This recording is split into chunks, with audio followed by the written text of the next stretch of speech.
music. Let our music go.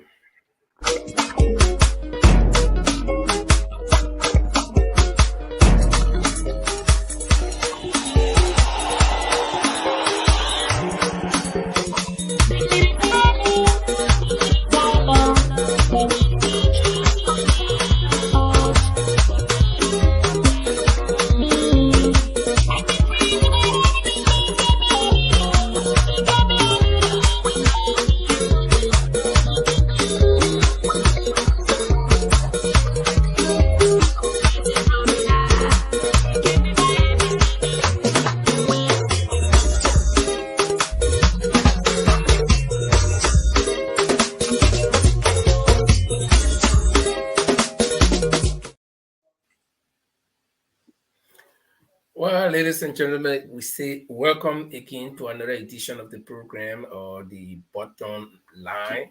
And this program is where we elevate the argument and find solutions to the problems. We discuss issues that concern Liberia and Liberians, and we provide our own opinions. Tonight, we're going to have a very, very important program, and the house is full with panelists. I see Mr. Jamal Kamara is there all the way in Manchester, and you can see the Manchester smoke. It's quite different. The weather there is different. And Urita Menon, right below Jamal on the screen, is in Scandinavia, in Sweden. And Paul is right also on the bottom line, on the bottom of my screen. And Paul, the Lord children play, he's in, I think, Croydon in London. And I'm in Norway, the Viking land. So let us say welcome to each and every one of you. If today is your first time joining the Bottom Line program, we say welcome, and please help us to share the show. Here we discuss the issue from top to bottom. Gentlemen and ladies, let me say welcome to you. The lady first. Thank you, Linford. Hello, gentlemen. Hope all is well. Good to see you guys again. Thank you. Good evening, Orito. Good evening, Linford, and good evening, Jamal. And to our viewer, wherever you are, good evening, good afternoon, good morning. This is the Lord Chilopit of London, presiding in Croydon to be precise. And today we'll have another edition of Butterline. I guess it will be fascinating. So, guys, I'm here.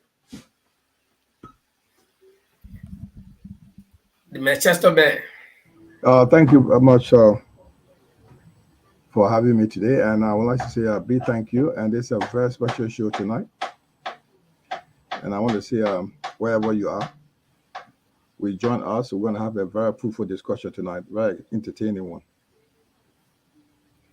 Okay, guys, having said that, let me say welcome to you, the panelists as well, and also to our viewers. Please help us to share the show. We are broadcasting simultaneously on our online radio, that is the Bottom Line online radio, and also on YouTube and via Facebook. And so you're welcome.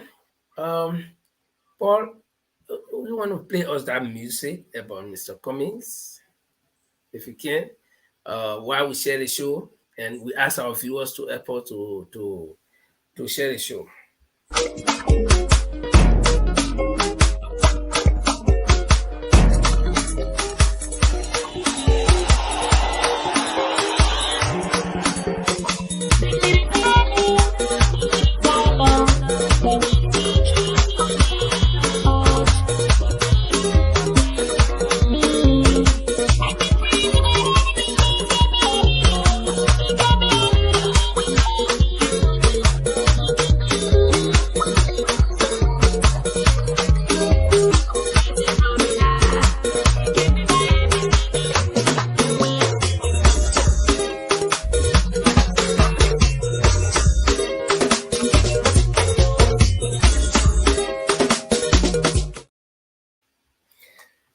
Okay. Tonight we're going to have a guest. We'll be bringing you guest later on during the program. But let's just go across the table to uh, do some little retrospection, guys. Today is Friday, and that's the weekend, the beginning of the weekend. Uh, Basically, how have your weekend or your week been? Each and every one of us, we live in different areas and we see different things. So, what has it been? Your week? What have you done? And how is it? And what do you plan to do in the weekend?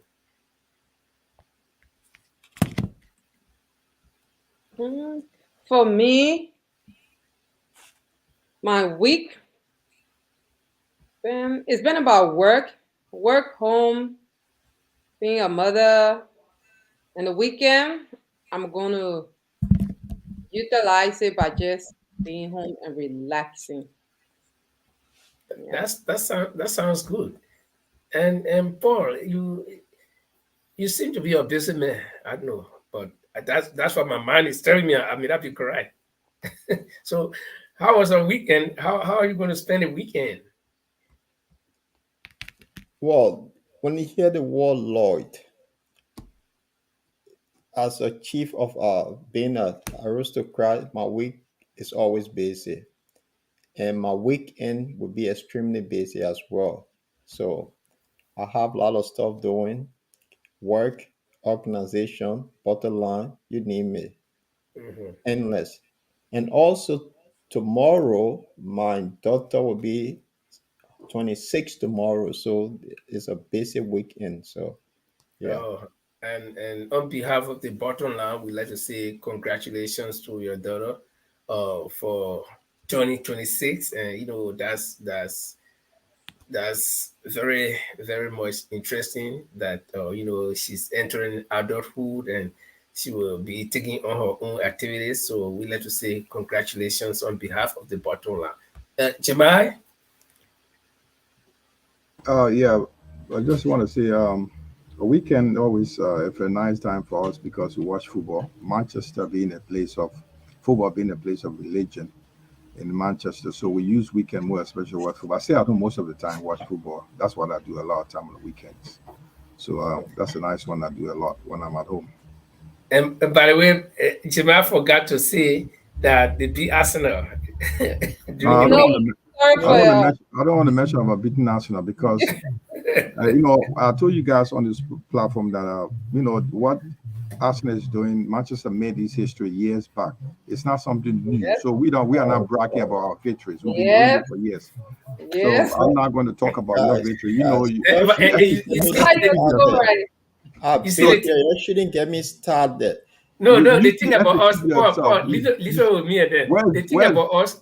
where's the Lord Jesus Christ? Is he still in the Yeah, mountain? exactly. I can tell you that, and Jesus went to the mountain to pray. He been there Amen. for Amen. 40 days and 40 Amen. nights. So Amen. the We disciple went to sleep. That's You what see, happened. you Jesus see, this is is what if you say this, then we say that. I mean, Vatican should be playing football. Then the Vatican should be winning all the all the Premier I League know, games. right? listen, man. When Jesus traveled, usually the disciple can misbehave. Jesus wanted the willingness to You know, he living on different planet, Paul.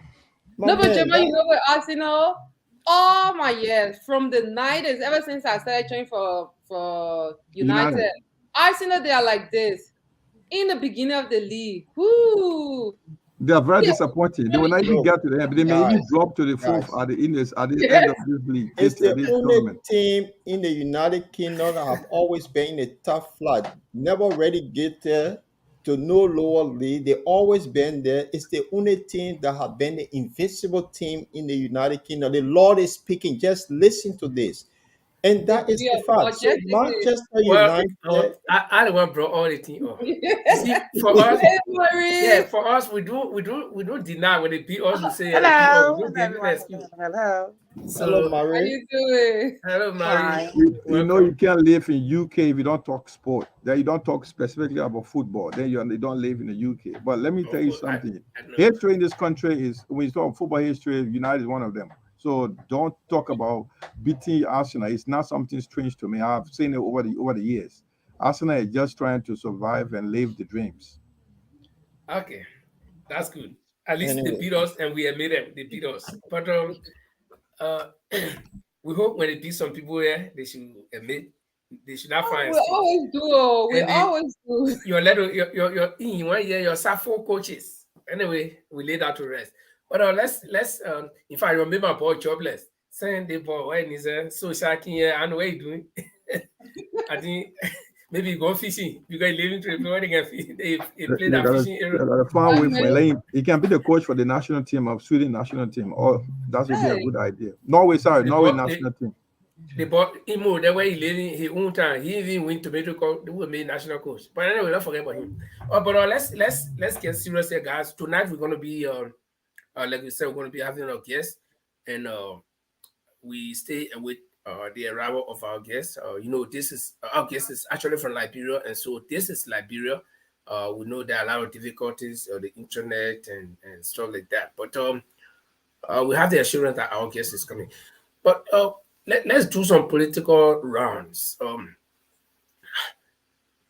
We during the week that is ending today, we saw a lot of things. Uh, let's just do a retrospect. They are not part of the agenda for the show, but we're discussing politics here. Um, During the week, there were a lot of things. One of the things that happened was former Vice President Joe Walker returned to the country from the U.S. Very in a fashion that I would call surreptitiously, very quietly. Nobody knew. Then after one day, the next day we saw Prince Johnson, who has been in the news for the past time, crewing wars of war with the president. And we saw him surface at the residence of Ambassador Boakai, and they took picture. And that's just one of the things that happened during the week. And also, we understand that that the electoral process is not actually going on as it should be, like in terms of the registration of voters and the biometric that we talk about so much and the rest of it. They are not on course. So guys, especially when it comes to the voting process, this late, slow pace of the process, do we fear anything, any delay in the future if this continues? very good question.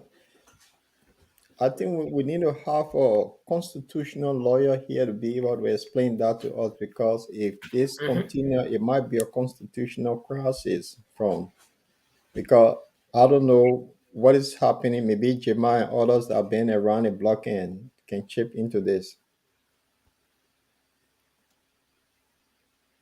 So what Chima? happened? Yeah, it's what happening with this situation right now. can hear you, Jamal.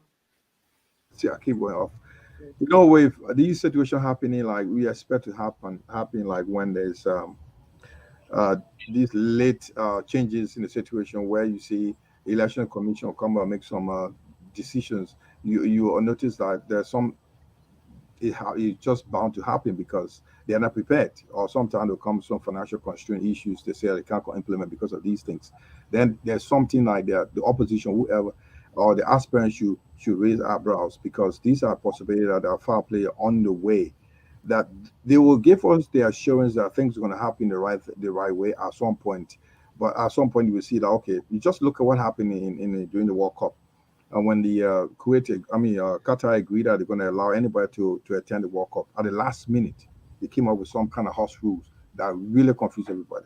That's what happened in this situation where, if you are not careful, the situation in Liberia, it happened in many African countries. Look at what is happening in Nigeria right now. There are other similar things happening right there in our country where you can even get money from the bank.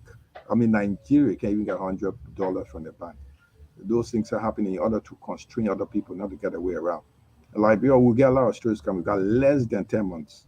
So these things are not going to be surprising to us. So what's happening? This is why we're calling for a united opposition front. Not like put the one candidate front, but they should speak with one voice. It doesn't mean that you carry one candidate, but they should be able to challenge the issues that are coming up make sure challenge the election commissions, make sure that they live to the rules, live by the rules, and make sure you got free and fair elections. I know this is what we're waiting for, but we worry this will continue, and then we hope that they can provide the funds, the resources are available to make sure they implement what they told us they're going to do. Okay. Marie, are you sensing any irregularities in the future? The fact that we should have been on course with this whole electoral process, voter registration, census first, because the census will determine the electoral districts.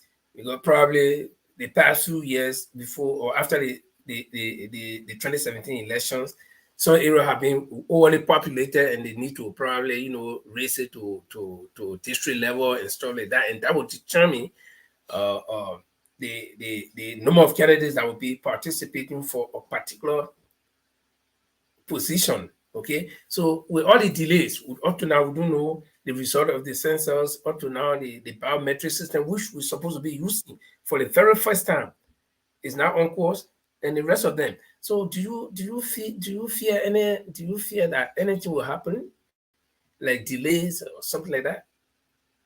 That's you, Mary. Unmute yourself. Yeah, like like for example, overpopulation, delaying census. Um, I mean, if all these things doesn't come up and be up to date now, Mm-hmm. there's going to be some slight problems going forward with the election. That's what I will put together. Okay, quickly, Because if Orita. you don't if you don't do this, if not even calculate the census up to this time now, in October is the election. I Yeah. I agree with what Maria is saying, and for me, I'm sensing that this is intentional from from the CDC led government side, because I think that they are doing this, the delay and everything, and not being on time with the census to win time, or just through the whole election thing to the left, just to win time. Okay. Thank you guys for your intake. Um, we have our guest in the bike, and we hope she's hearing us, and we want her to get properly set. Then we will introduce her to you. And like I told you tonight, we're going to have interesting program, and we're going to discuss a lot. And we're so lucky that we have two ladies on the panel, and our guest is a lady. And basically, we're going to be discussing things about women participation in politics in Liberia. Uh, their, their advantages or their disadvantages, their weaknesses, their strengths, all of those we'll be looking at. And so I think our four panelists here, Paul is there, or Jima is there, Marie is there, and Ulrika is there. So our guest is in the background. So let's bring in our guest uh, to join us. Good evening, Honorable Victoria Tolo Koiquah. Do you hear us? You got to unmute yourself. Your microphone is muted, so good. Yes, yes. I'm hearing you. I'm hearing you. Hope you are hearing me. Okay. Yeah, we're hearing you, and we hope the internet is going to cooperate with us for the rest of the time. And Yes. we like to say welcome. It's good to see you, and welcome. Thank you. Thank you for Good inviting me. It's evening. a pleasure. It's a pleasure being on this show today. I'm really, really happy. And I look forward to a fruitful discussion. And I hope the internet will not misbehave, because I really, really want us to have some discussions about the challenges women face in politics, the opportunities, and how we can make use of opportunities instead of lavishing the opportunities. So yes, I look forward to these discussions, and I also look forward to other national issues that we can discuss. I know I heard you people talking about the census. Yes, we could a little bit talk about that. Okay, thank you. the panels, do your welcoming remarks for or welcome our guests, and then we can get going. Oh, So I don't know the ladies who want to start first. yeah. Okay, Orita, you can start first. Welcome, Miss Twitter. Let It's me really just nice. say something. Let me say something quickly. I would prefer you calling me Vicky, Victoria, Tolo instead of guest. When you make me a guest, then I look a little bit like the barrier is not removed Oh, from among us. So just call me Yeah, Vicky, Vic, Victoria, or okay. Tolo. So you I make would it like that. you make it easier for us. Yes. no, but then I will start by saying, welcome, says Victoria. It's really good to have you here with us today. Thank you. All right, Jamal here. Welcome. Very, very busy lady. Thank you very much for showing up and for being on our show tonight. We are very glad to have you after chasing you for a couple of months. I know you're very busy. We appreciate your time. Thank you for coming. Well, Welcome. Vic, this is the Lord Paul Cholope of London. Welcome to the bottom line. It's good to have you here. We've been chasing you for a long time, so finally you made it. For where you were chasing me, I'm right here. Where were you looking for me? We're looking for you everywhere in the ANC camp. It was difficult to get you, but thank God Linford got Oh you my finally. God. I think, and we But have somebody assign on you from Maurice Dolly from London, from Manchester. We asked do a research on you how we could get you also. but you don't know, the deputy vice chair for political and international affairs, not small job, It's man. not small. Just Sure, not so much just we're running around all the place. We want to make it hard for the Liberian people to respect us. So yes. Okay, so Marie, Okay. can you Hello, Victoria. Lovely to meet you. I'm Marie, and I'm in London as well. Thank you. Thank you. It's a pleasure meeting all of you guys. okay. Well, guys, the the honorable is here, but we know that we're going to be facing this problem tonight with this fluctuation of internet. And for you, our guests, not our guests, our viewers, you got to bear with us. This we have no control over. This is the country we're talking about, Liberia, where you cannot talk on the internet for 1 minute without any interruption. And this is what we believe, the good Liberians believe that we should get rid of by putting in a government that will care for the infrastructure of the country. Okay, our guest is trying to get back so, on. so while waiting for our guest Linford, let's recognize few person here. I see Jedinto CWK, who is in California watching us too. Welcome, Jedinto. You've been on the program before. And yes, so I think our guest or Victoria is all set. She does not like the word guest, I guess. This is Liberia where the 21st century internet keep going back and forth. So Saro says we one day Liberia will be changed. We all have better internet connection We when you we, can we finish hope us. So. we hope Liberia will be better that somebody can talk on the internet endlessly as long as you pay. Okay, you hearing us, right? Oh,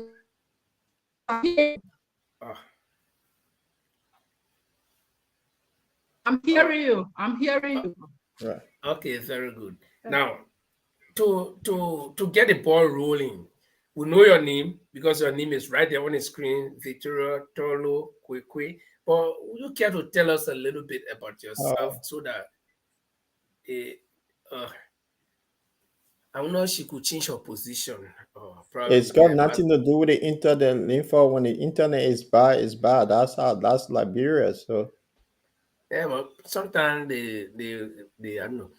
Um, uh, I was saying if you could just tell us a little bit about yourself and what you've been doing before deciding to enter politics. So, like the name is there, Victoria Tokokwe, and I am the Deputy Vice Chair for Political and International Affairs at the ANC by extension. CPP, I am a member of the National Advisory Council of the CPP. I am a senatorial aspirant for Montserrado. Before I joined politics, I have worked in a international NGO sector for more than 20 years.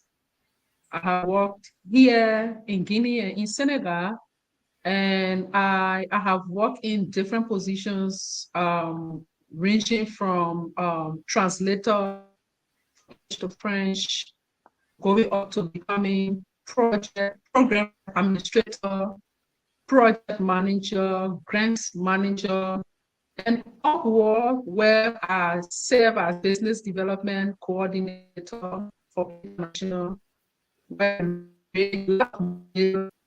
to buttress government country. So I have in protection for my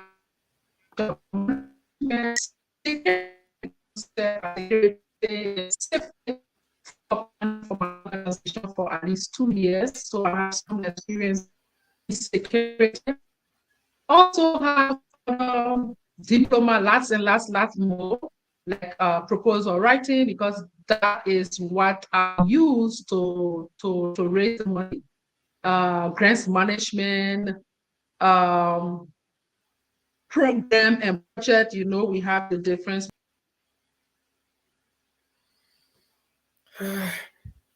It's like you online support. You get hoping that it will not go off. 2023, Liberia to this. 2023, Liberia. But it go off. It go off. The light support machine go off. Yeah, and it's frustrating, when you in the middle of doing. Yeah, it's really frustrating. Mm-hmm. Yeah. So can you hear me now? Yeah, we hear you. And I was thinking, I don't know if you could change your position a little bit, or whether it has anything to do with your position, which part of the house you are, or something like that. I'm not sure the internet has something to do with my location. Maybe it's just a general issue. Yeah. Okay. Yeah, because I'm right here and the internet is right by me. Okay. But let's continue. So we have helped to raise money in this country, ranging from 50,000 United States dollars to 22 million. In separate, sometimes we raised 1 million, 2 million, 40 million, 10 million, 22 million was the last money we raised for the organization to buttress government's effort. And we raised that money from the Global Fund. And after I decided to fully, because politics is everywhere, we've been into this thing.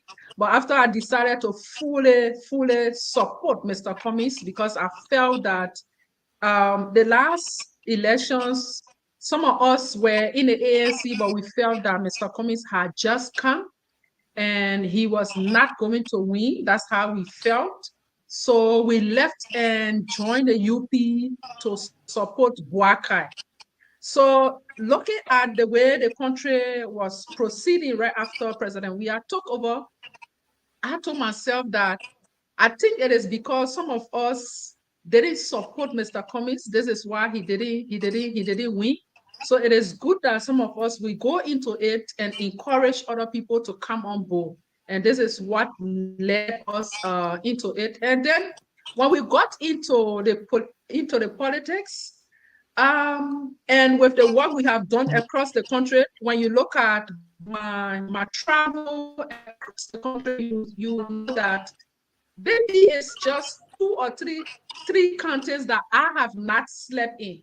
Maybe just passing through 2 or 3. Maybe I would say Maryland and where Grand Crew, River G. I have not slept in those counties, but I have gone across the country implementing projects across the country. So I know the country. Now coming into the political space as listening, being actually involved, sometimes I take my time, sit with some legislature, letters, discussing. I said, but I think with what the development partners are doing, if we have a government, because what they are doing, if I tell you, we raise money on separate occasions.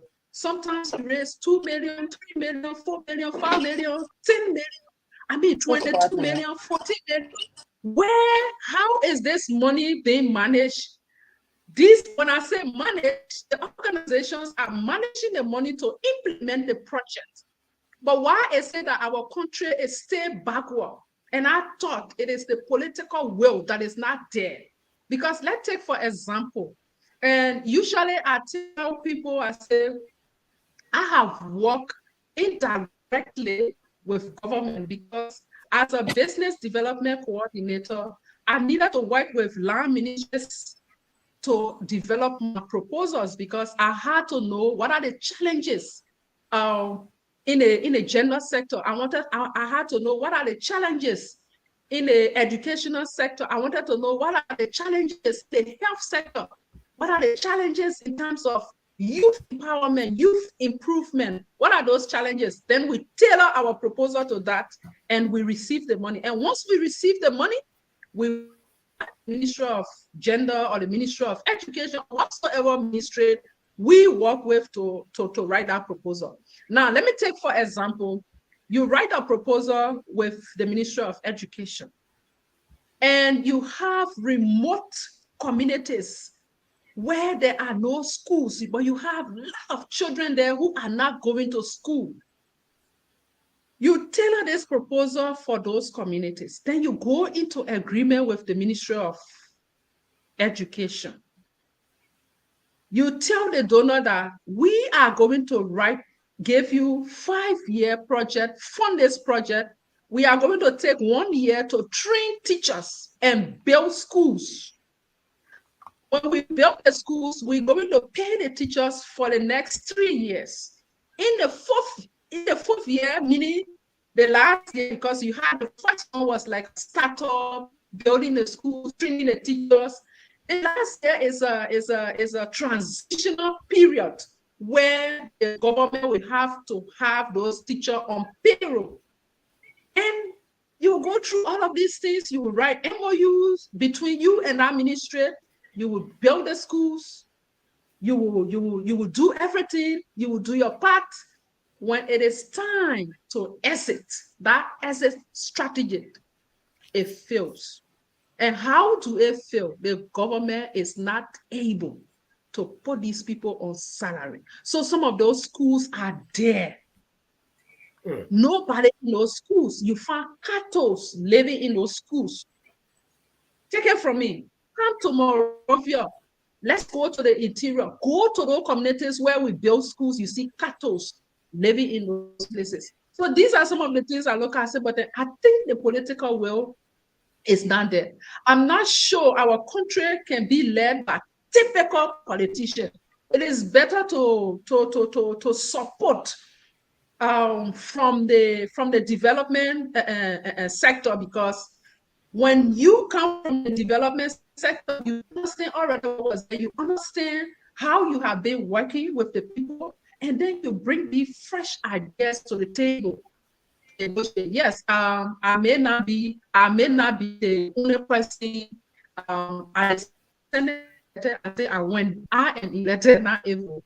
When I'm elected, I may not be the only person, but we will try to lobby with our colleagues. We will convince them to ensure that the lives of the Liberian people are improved in every sector, like the health sector, most especially.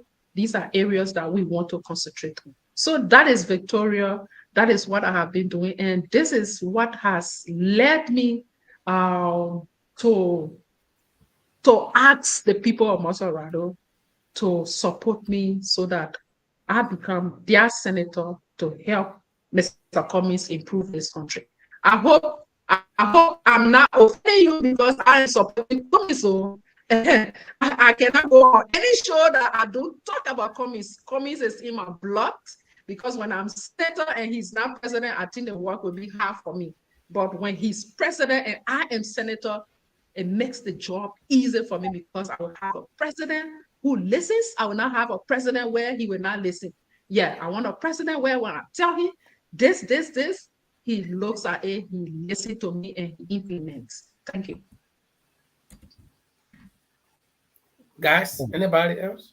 Yeah, thank you, Sis Vicky. Thank you. And I'm one of those women who've been following you ever since Montserrado became an active member of ANC in the diaspora, in Sweden to be precisely. Yeah, and I just want to say thank you and everybody in Liberia for for the tremendous, work you people are doing for all of us to have a Liberia that we all can be proud of, benefit from, and be included in. That's something that is so important. But going back, I have a question.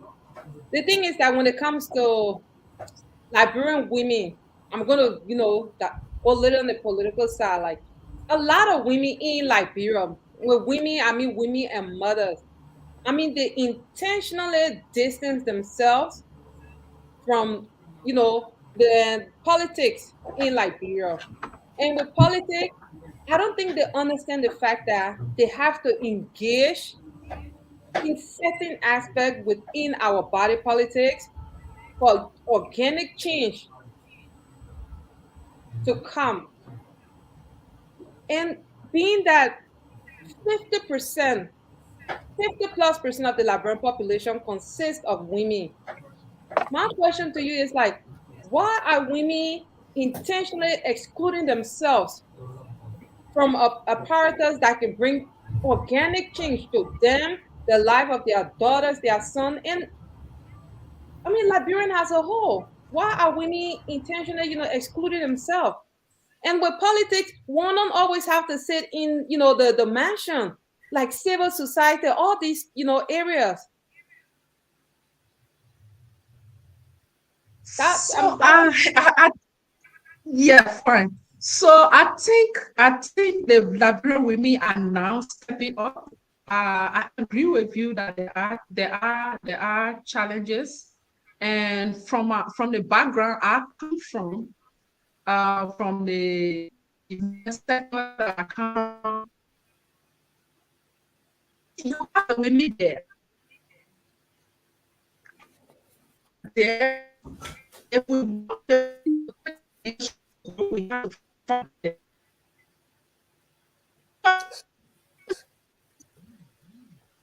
So they are also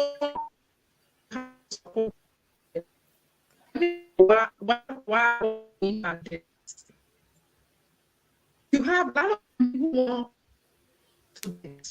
who want to take leadership role in. For example, when I decided to come back to the ANC fully, how do I make Wow, that's Like I said, Liberia. this internet is like your own life support. Anytime can go off. Let me. I don't know how it happened to you guys, but my heart is hanging that she will not go, and all of a sudden she will go, and then I'm like, but I think we listen to some of what she's been doing, and she's trying to come back again. We listen to her involvement with social work and what she's been doing. Let's see if we can get her back again, and this is what we'll be doing for the rest of the night. is very impressive. Her work. Yeah. Mhm. That's the beauty of Liberia. Yeah. Still it's talking what I about do first? Yeah. Wait. You're gonna get on. You're gonna get on. But guys, why she's struggling to get on the screen? I mean, you heard what she said, and particularly her involvement with social work, and does that translate into? Anyway, she's back. We don't want to abort Yeah. so many questions. Yeah. So you were in Yes. speed. I don't know whether you landed or. Yes. So I was saying, to be able to enter. Yeah, man. wow. This is the 21st century Liberia. So, guys, you have to get used to this. This is the country that we're all fighting for to have a better internet system. That is Liberia. We stay behind. So, and to our viewers that following or kindly share this program, we also on on Bottom Line Radio is live and share the show and Fitira gonna come back soon. It's gonna be a good discussion tonight. Yeah, live for guys. You know, one the good thing about women in Liberia, their involvement into politics and social welfare, social programs in the country, quite interesting. You know, this is if compare comparatively in like in Africa, Liberia is one of the countries that is leading in terms of women participation in politics and civil services. So her background did not really surprise me with her involvement in social work and stuff like that. So we have seen a lot, like the likes of the Muslim Cooper, Dr. Mary Anthony Brown Sharma. You know, a lot. It got many of them we can't name here today. They are involved in a lot of work they've been doing. So I think Liberia stands tall among other countries. I mean, Africa in terms of where women involved in politics and also social activities that make impacts on the lives of our people. But Oh, and okay, yeah, our guest is back. Let's see if she can hear us. Are you hearing us now? Yes, I'm very so what I was saying, I said, what we do We can I barely hear you. what Fitira need to We do, she need to get out completely and come back in. Then yeah, I okay, think you need okay. to, yeah, you need to get out because okay, but like Jemima was saying, Liberian women have been up on the stage there. And do you imagine that Liberia had ladies like Auntie Brooks Randa? I think she was the first female uh, um um At the some General yeah Assembly, you know, and the yeah president of the General Assembly. yeah. So you see, Liberian women have been out there for many years, and the only thing that happened that actually slowed down some of the pace is that we had this prolonged civil war. Of course, when these kind of things happen, um, you do expect a lot of development to take place, both infrastructure and social, as well as mental development will all be retarded. But I think The only question that I have for you guys is like, since the creation of the gender ministry, we have women that become the minister of the gender ministry. So I don't know if you have any female being minister of the gender ministry. So those are the things that probably you will educate me on that. That's another thing because a bunch of got a the, lot of women the serving. thing too, guys, the fact is that women, I mean, like, are 50+% in the, I mean, the population. I mean, long story short, I mean, Liberian women are more than men. And I do understand, women have played, been, a selector or elected in some key roles. But wow. when we look at the Liberian society as a whole, that impact is not, No, it's I not don't. so. You guys have the fair play on. I mean, fair chance on the space. So I don't think you should stay being thinking that you are 50%. That what do you want? You want or you want control or you want to go No, like no, what? not control. The fact that, I mean, not control, but when it comes to, Uh, I mean, we have given you the opportunity. violence against You have women. you have some. Let's see if it can flow with our internet. I still from have some issue with your involvement. Sometimes we have argued these out. Sometimes the argument here is we have given women have all equal opportunity in Liberia. They've taken part in politics in everything in that country. So and they're still fighting to top. We became the first No, not in to talk, Africa. Jamal. Not Hmm? the. okay. I think some of those questions we can direct them to our guest tonight. I'll use the word guest most of the time. Sorry, or 6 feet, but it will come intermittently. But Can I ask a question, Linfo? yeah. I don't know whether she was She done was with the flowing, question. Jamal, before the internet went. But if that's how people will not have a chance to Let me answer a see, question. Mara. So chat Let will me go let so me let fast. me let me go. Let me just see whether it will be okay. You want to Let's continue now? Yes, let me continue now. Let me see whether if I sit here it will be okay, but it's a little bit dark, right? No. You Yeah. know, back in the the old television when you used to give problem when you slap it and wake up. So I don't know, is that the situation with the Sometimes internet you in will trace that Liberia? antenna. Yeah. But this is a Liberia. I mean, guys, we of course it's not funny, but we just have to make some fun. This is the Liberia we're struggling with. Can you imagine if you live in Europe or America or Asia and you got your friend sitting by you and this kind of program is going on and your friend is watching somebody from your country struggling to even spend 1 second on the internet, how you will feel. Even if these people are keeping conversation, you'll be out of it because nothing. What can you say? So this is what we're talking about. And some people are very much satisfied with this in Liberia. They believe that everything is good. Everything is good. Guys, I think we'll have to do most of the talking ourselves.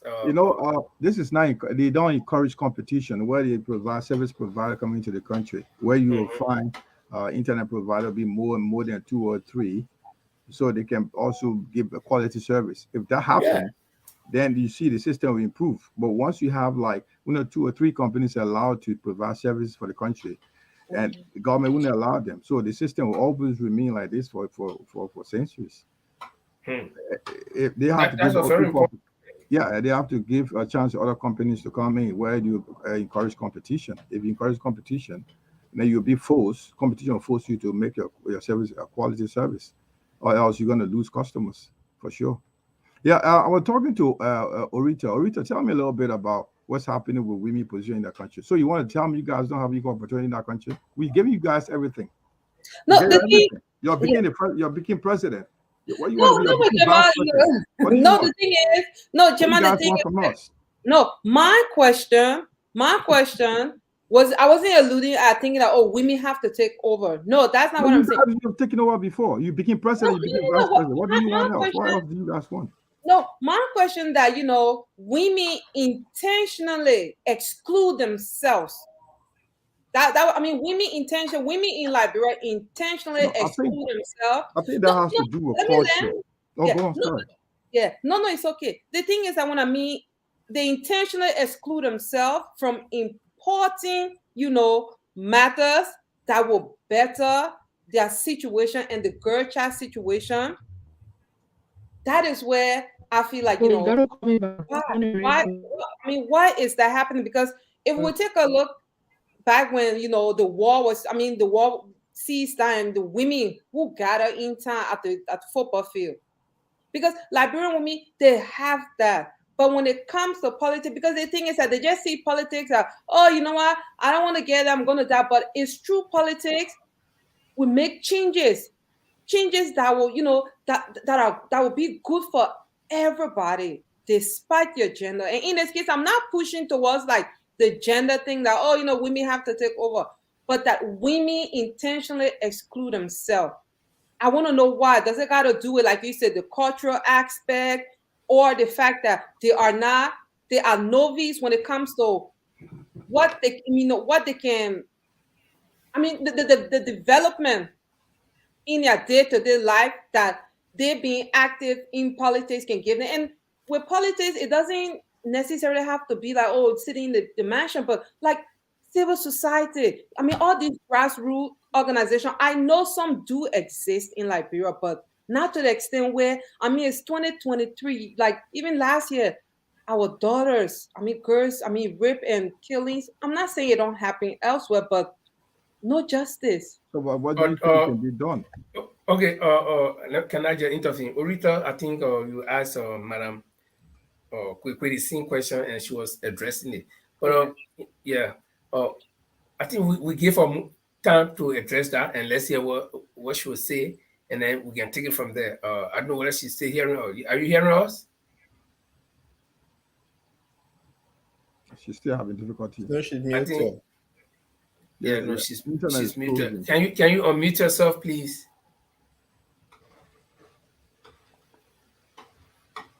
Okay. Yeah, okay. Why I don't know whether she's hearing us, but why she's still struggling there. Orita, let me just ask because when I hear you and Chima going back and forth, I really want to know your point that women are excluding themselves or men are not giving them the opportunity. What is your point right there? Then I No, know at least. mm. No, Uh, I personally, from what I've been seeing, Uh-huh. I said the question is like women intentionally exclude themselves. And so who do we blame? No, that's the thing I'm saying now. It's not a blame game. I just want to know because, like Jamal said, maybe it is due to cultural, differences, or or gender issue, or and social, Yeah, economical but, situation. I but mean, may I many just I know factors. the other guys will come in, but may I just remind you that okay, let's go back 10 years. Let's just go back the last 10 years. That there have been more women participation in politics in Liberia than if you let me just limit That it is to not my true. days. During my half of tormentor days and trouble days, do you know that we have a lot of women participation to the point where we have had the first female president and even ministers in government have been women compared to years back. So I know what you're trying to say, the ratio, but it's not just possible.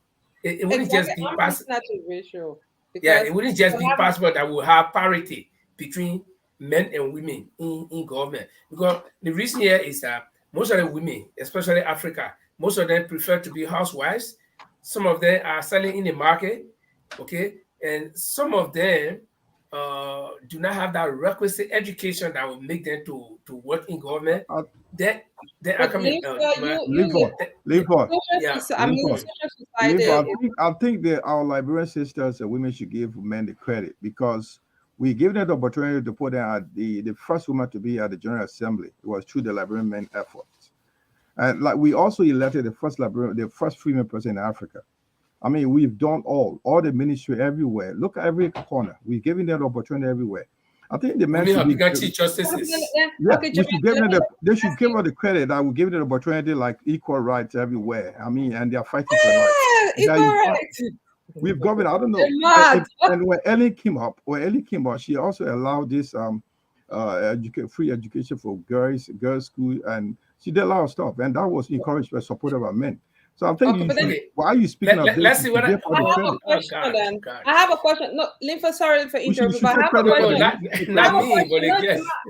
I have a question. No, this question is to Jamal. Jamal, you're saying that women has always been participating. You guys made women, but my thing is, if you look at the Liberian society, forget the cultural aspect because even in the great West, Europe or whatever, in the global South, there are cultural aspect that still exists.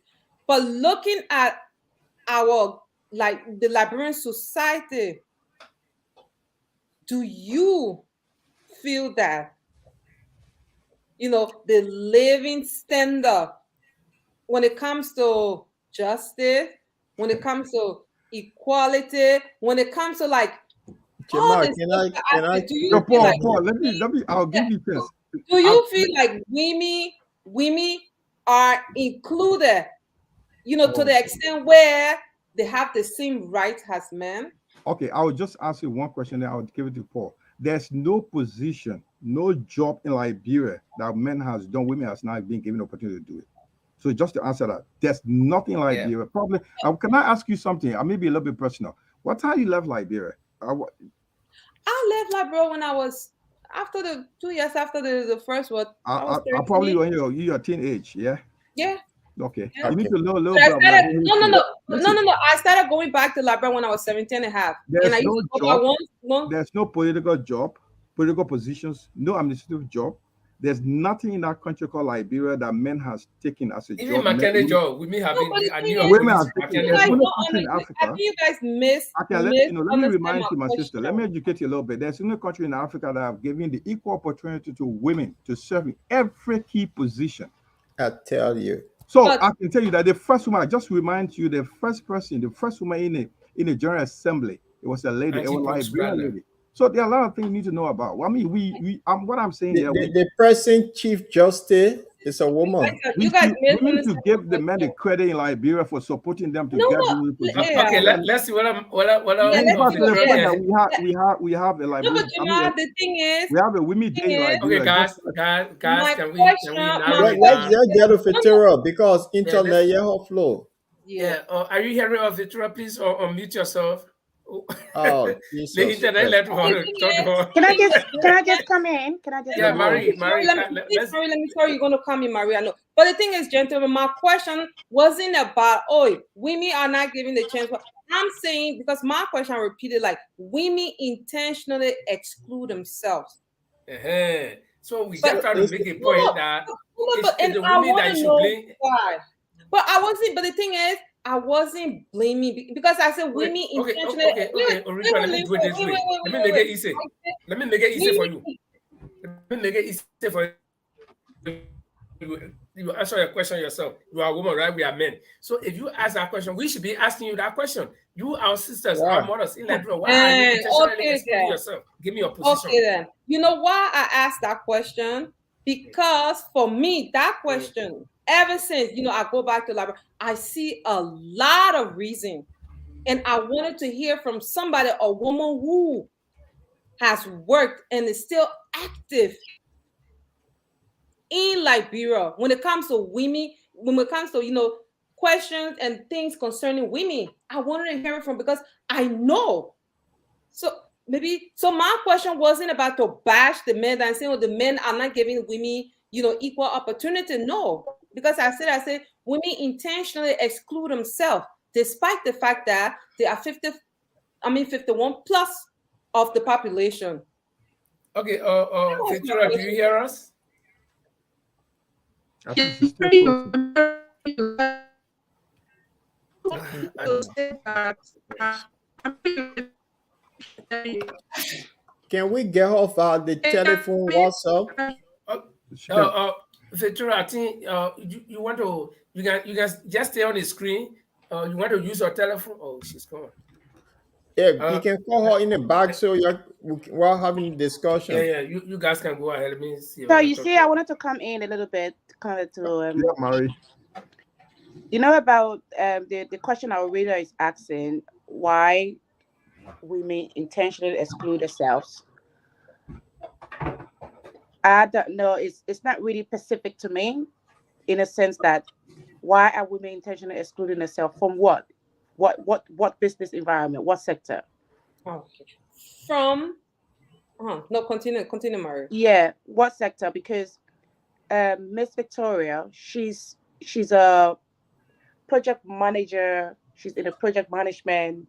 She's a business developer. She's an international fund fundraiser. She's a advisor.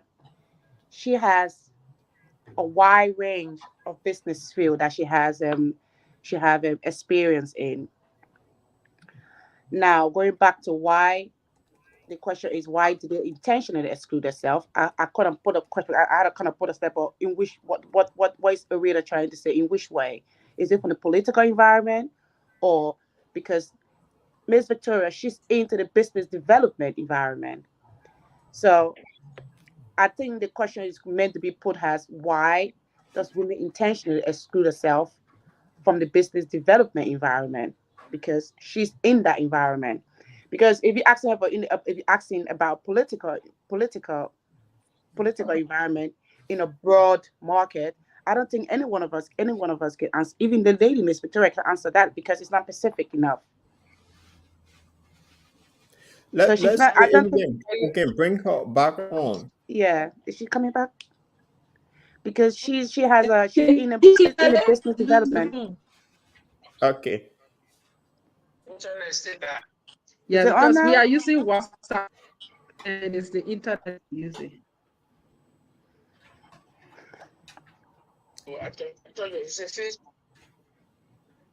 If Facebook, okay, let's go Facebook. I mean, the number you're calling me on is WhatsApp. It's the thing. Facebook is internet.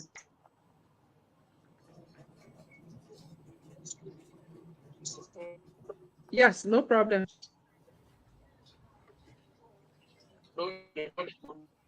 No. So I just will hear the other people. So Okay. if you mute yourself on the screen, then we can hear you via the phone. If just mute yourself. Let's say if you got the volume up, you can lower it so there will be no feedback. Okay. Yeah. I have muted anyway. Okay. Maybe Okay, guys, do you hear her? Like a double I'm voice. It's a here. double voice. She's Yeah, not muted. She's not muted. She can mute herself on the. I think is it me? Okay. Guys, do you still hear the echo? No, it's No. gone. Okay, I think it's good now. Or can you talk? Can you say something so we can see? Are you still there? So yeah, I will have to unmute. I will have to unmute when I have to speak. Okay. No, but it's okay now. I think it's okay. Okay. Yeah.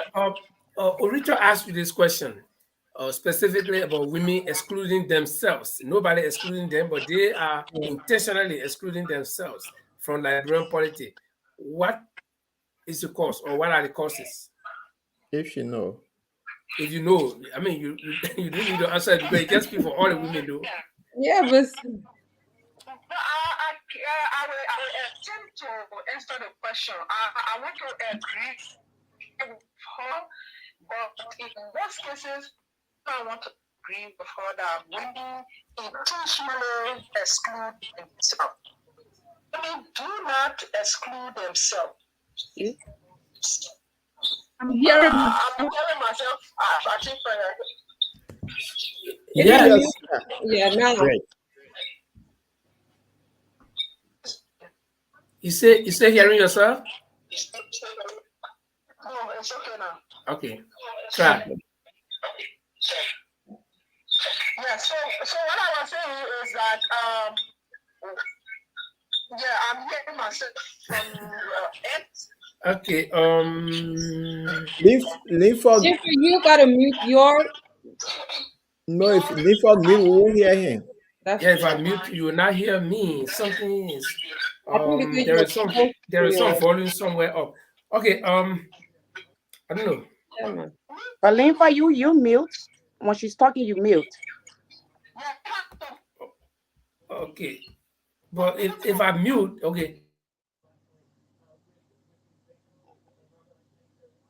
If I mute, I am hearing you. yeah, we I hear it. am hearing you. Yeah, we are yeah. hearing you too. Okay, then let's talk. I'm hearing the echo. So when I'm finished, then you unmute to talk. Okay.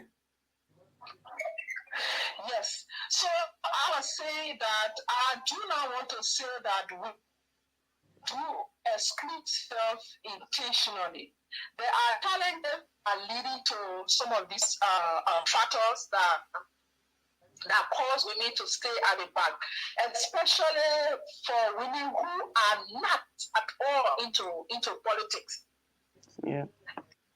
So let me say it this way. First of all, you are into politics. The second thing is you want to take leadership role in your political. Most of the time, the women wing established to limit the women from taking leadership position in political parties. And we are going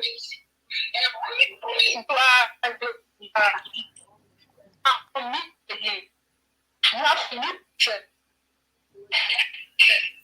I don't know.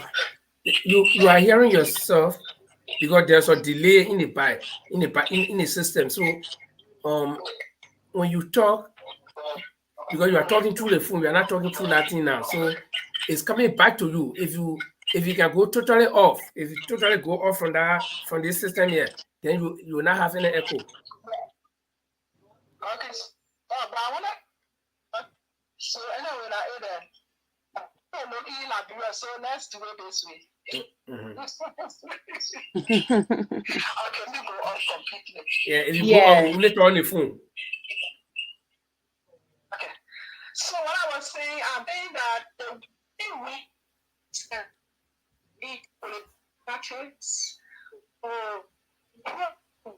from taking on other leadership roles in political parties.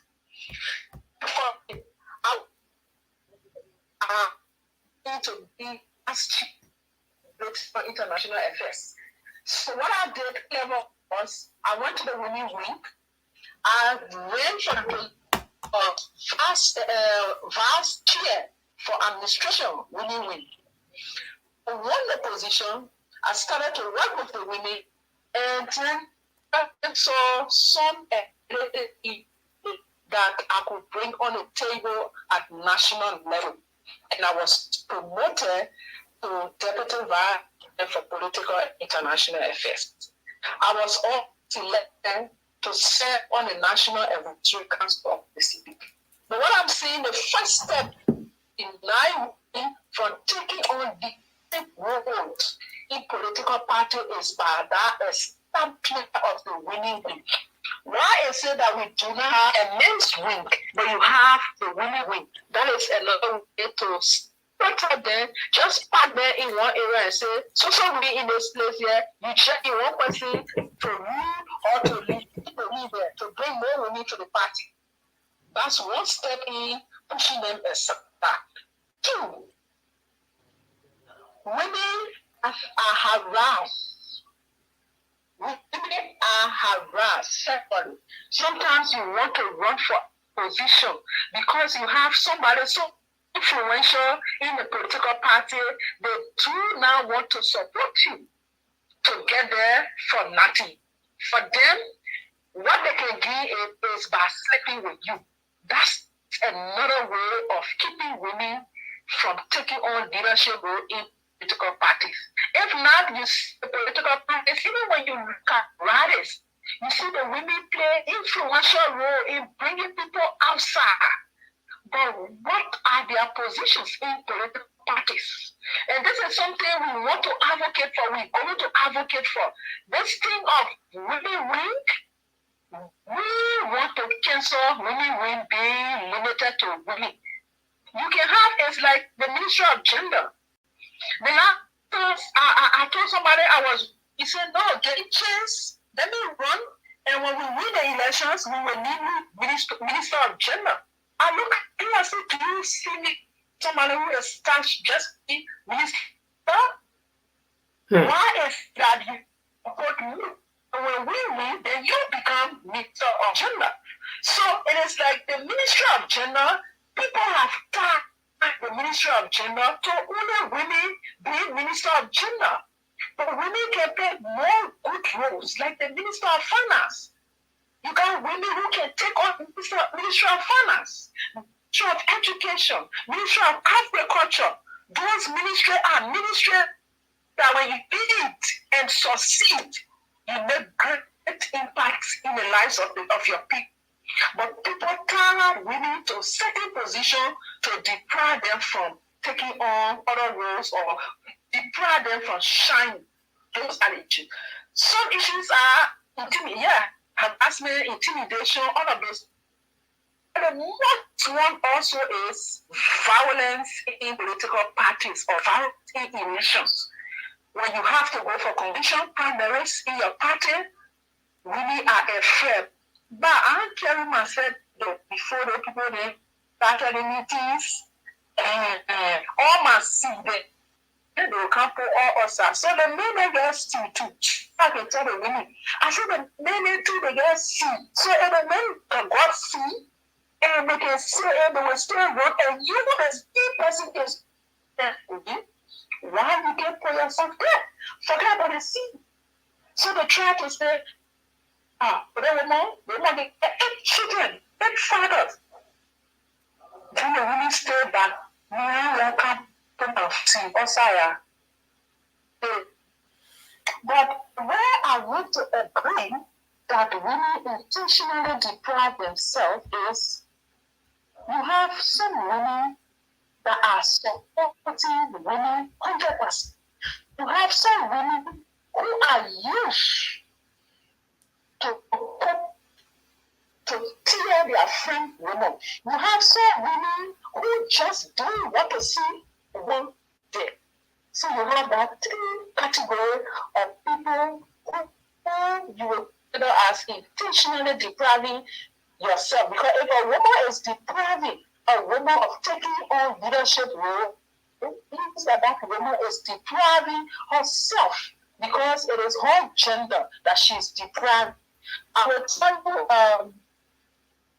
a commoner said, explain a story to us. He said when he was young in the University of Liberia, he was running to be president of the University of Liberia. And another female was running to be president of the two of them, they were from separate parties. He said, and this lady was very beautiful. So what he did, his strategy was, he too, because this lady beautiful, maybe the men will get attracted to her because she's beautiful. So what he did, he brought all beautiful women on his side to support him. And finally he won.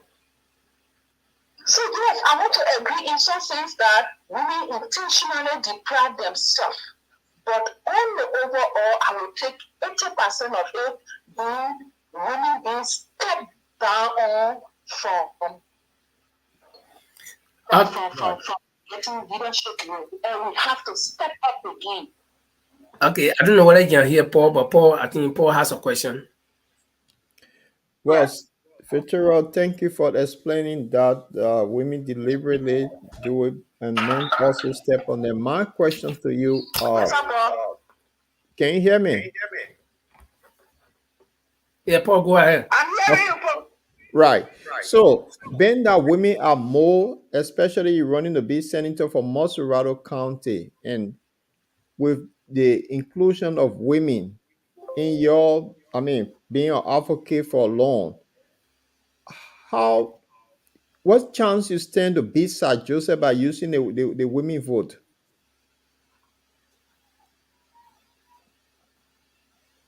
Please repeat your question. Okay, I think he's a bit faint, but he is saying that you've been working with women and you have a good command of women. What chances do you have using the women vote to face Sir Joseph the incumbent to defeat him?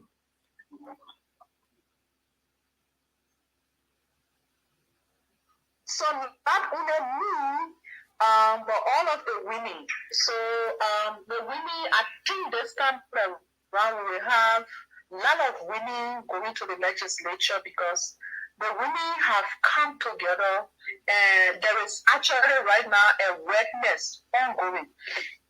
I am a member of the board of directors of Wangoso. Wangoso is the umbrella NGO secretariat for women.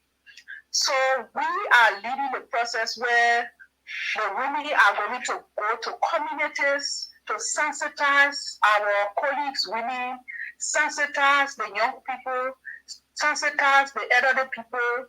And while we are sensitizing them that the capacity women bring on the table.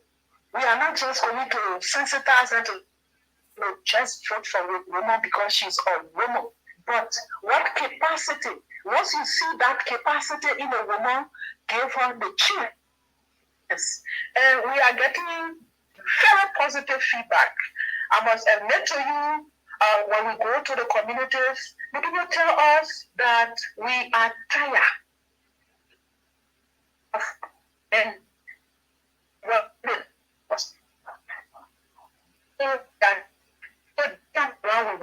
try the thing. But while we work, we also want to show our the team qualified winning. So that this is there by us, the winning, we are out, and we are not only reaching out, let me take has a husband or a boyfriend, and if the husband is able to convince the wife, they will go one side. The wife is able to convince the husband, they will go one side. So you don't have to carry on your campaign only in because when you are senator, you're going to be advocating for the betterment of the country. So we are reaching out to everybody. But most especially, we believe this time around,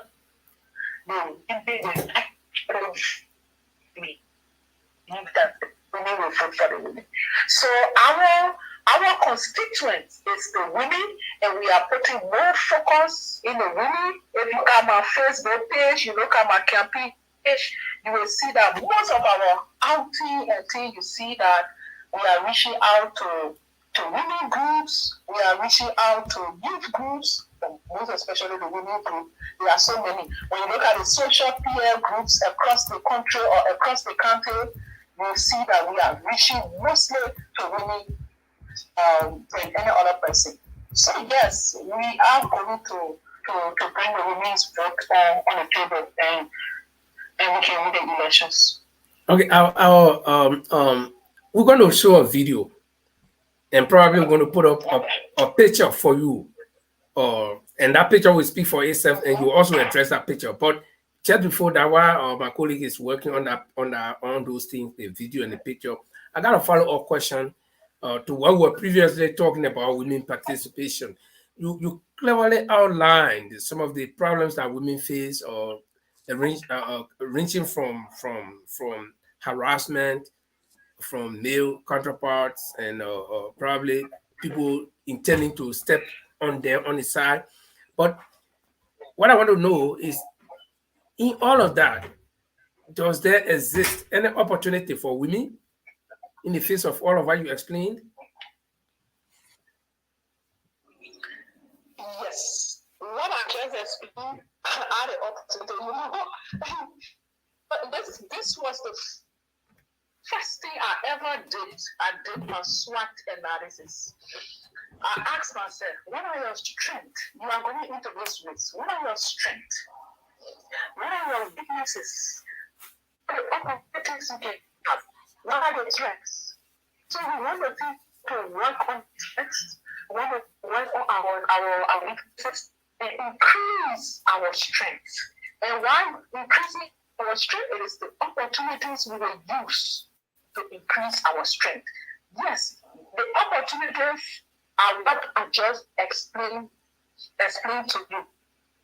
The opportunities of these awareness that are ongoing, we want to sustain it. Because it is not about just doing it now and just do it. Like right now, we're thinking about going from place to place, because we see that and can just cut the reps as really so the try to what and so the truth is that you get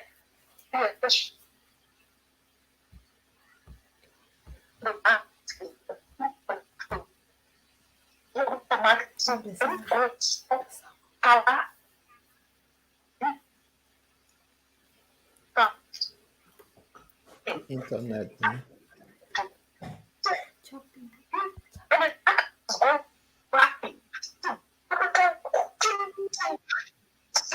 That's just you can't put people do, but I don't look now for the fact. Then part of the truth is that when you read it, those are things.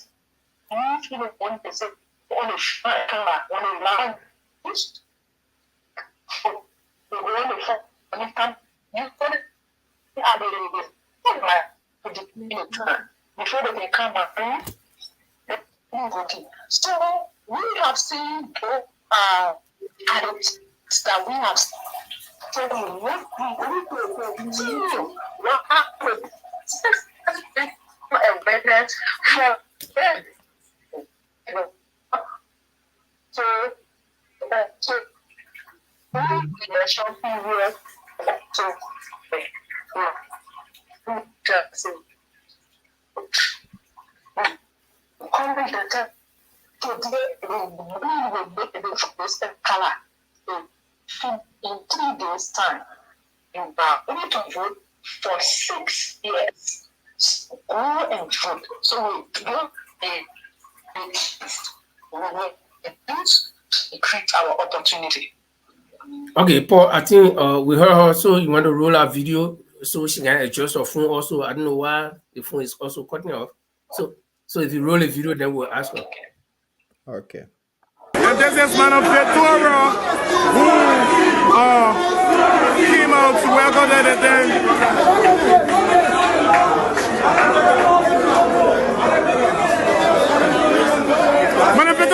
I saw you chunking up at Amadi's son. So what exactly happened in the courtroom? Well, the reason is simple. Actually, the government, the ARP, the UP do not have any evidence to convict Mr. Cummings. So for this reason, they are using a lot of delay tactics. So today, we did the court. We sat in the court for over 30 minutes, only for the Solicitor General to come and call the judge in his chambers. And then they came outside and they said there are a lot of people on the court ground, so for this reason they cannot proceed with the case. So these are just delay tactics. These are reasons why we say this case should be dismissed. They have no evidence on Mr. Cummings. The facts are the facts, and we will remain to tell the Liberian people the facts. And let me tell you, our lawyers can be surprised for the Solicitor General.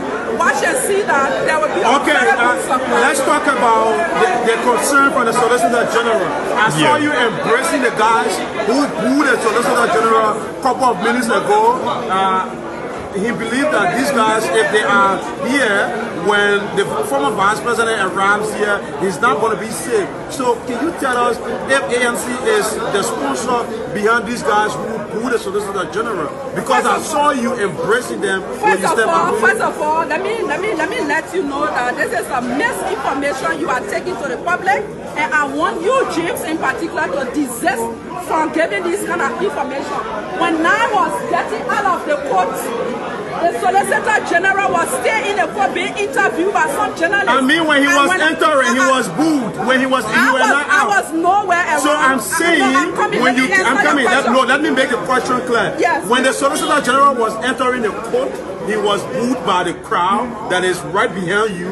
They booed the Solicitor General, and when you were stepping out, I saw you embracing them with your hands up. So I'm asking if you, the ANC, are the sponsor behind this video. I am going to repeat what I did. I came out with my hands up like this, directed to them, telling them that this is victory for us because there is no evidence against Mr. Cummings. So I was telling them that this is victory.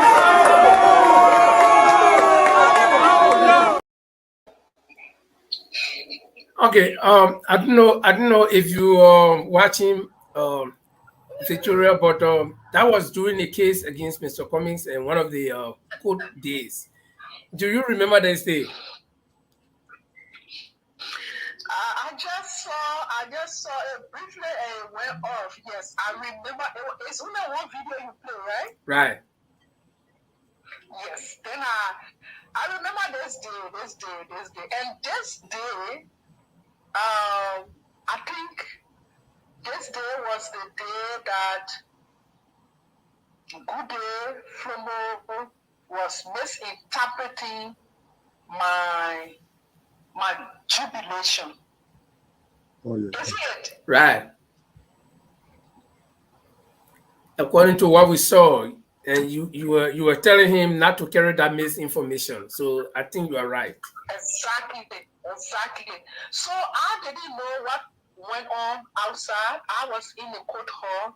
When I came outside, I was jubilating and encouraging our supporters that Mr. Cummings will win the election. So I had my hand up and say, "Oh," and then he came to say that.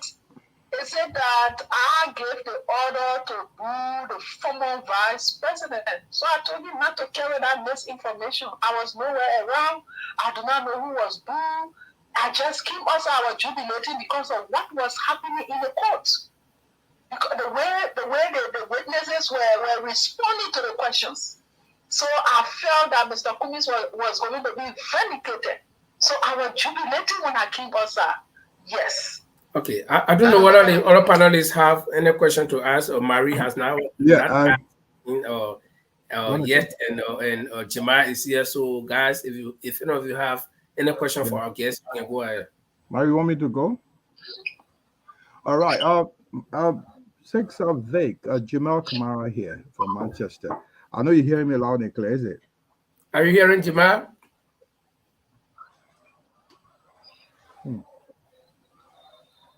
Hello? Hello? All right. You see, before I she's still online though. She's on the phone though, but I just want to while we trying to before she come on, I think we had a very bad line anyway. But I just want to comment something. You know what I like about this lady, her resilience. Guys, throughout the trial, this lady just proved to be one of the persons who was showing. And one good thing I wanted to comment on is her attire, her costume, the African costume she appears in every day. That was another thing that you could look at. And she was the person who wanted this lady who was very attractive. There are other questions I would like to ask her, but I just admire her way she carried herself, and she managed herself well. And another thing that the journalists were trying to bring in, there are more important things to ask than that issue. What she has to do with somebody bullying, this is that they diverting the attention to something that is not very important. So I was wondering why the journalist was asking that questions, but which was not important to that story. So I just want to say, can you lower your volume, please? Me? No, now she. Okay. I think she's monitoring. I just have a question for her. What you do, lower your volume totally. No, do not mute yourself. Do not mute yourself. Lower your volume totally because I see you using your speaker. Do not use the speaker. Just listen to her through the phone. You're having normal conversation without a speaker. So just put the phone to your ear, like you're having a normal conversation with somebody. So that's it. Then you will not have that feedback. Yeah. So Jamal was talking about. Is she following me now? 6 Vic, are you hearing us? All right, Jamal Kamara once again from Manchester on the panelists. I just say I just admire your resilience throughout the trial, which was one of the big things I admire. I really watched you throughout. You did well, and I think a lot of women will follow your footsteps. What you did, you stood your ground, and we saw what happened. But in any case, the question is with regard to your past. You've been involved in a lot of social work, humanitarian work. You raised a lot of funds. And I mean, you made a lot of impact on the lives of young women and young children. So why in politics? You could still make impact into this. Why you go into politics? Repeat the question. I say, why you want to go into politics after making all those impacts in social welfare? You're a project manager. You raise funds for vulnerable people. You made a lot of impact on the lives of young women in the country, and you still be one of the recognized ladies in the country in terms of what you've done in Guinea, in Senegal. We all respect that. And you also made some movie at the level of, I understand that you work for a loan project where you also give loans out, which is make a lot of good. We saw a lot of good result of that, and that could continue. Why you want to join politics? Why politics? I mean, you could continue doing what you're doing. That's a beautiful thing. Why you want to do that? Why you want to move to the space of politics?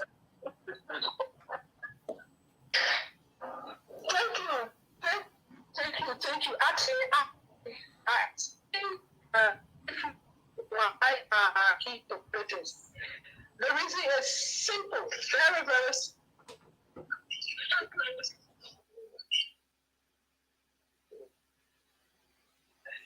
So the reason to purchase is international development partners are investing some good amount of money in this country. But what they are doing are not sustainable. You will lot of money in this country and the money not sustainable. I gave you an example of an educational project where we have 5 years to this project. We had to build schools, renovate schools, train teachers. We went into MOU with the Ministry of Education and told them that we will pay the salaries of teachers that we will train for these schools. transition from the project, you will have to put them on payroll. We agree to that. But after the project, those teachers are not on payroll. And if they are not on payroll, it means that the school is not functional. Either somebody will take it like their private school, and then the people will not get money to attend the school because the school is free of charge, then they will abandon the school. Then you find couples living in those schools instead of the children going to school. So, because there is no political will, and Mr. Kamara, it is simple. The legislature, the role of the legislature is very clear in our constitution. You have lawmaking, you have adequate representation, and you have oversight. So in this case, where is the oversight? Because these schools are built, I'm just giving an example of the education, but you have all of those challenges, these same challenges in other sectors. So where is the oversight role from this legislator? Because these schools are built in districts. You have schools in your districts. So why is it that when the budget is before you, you will not ensure that have teachers in this community so that our children can go to school? This is where I'm saying the political will is not there.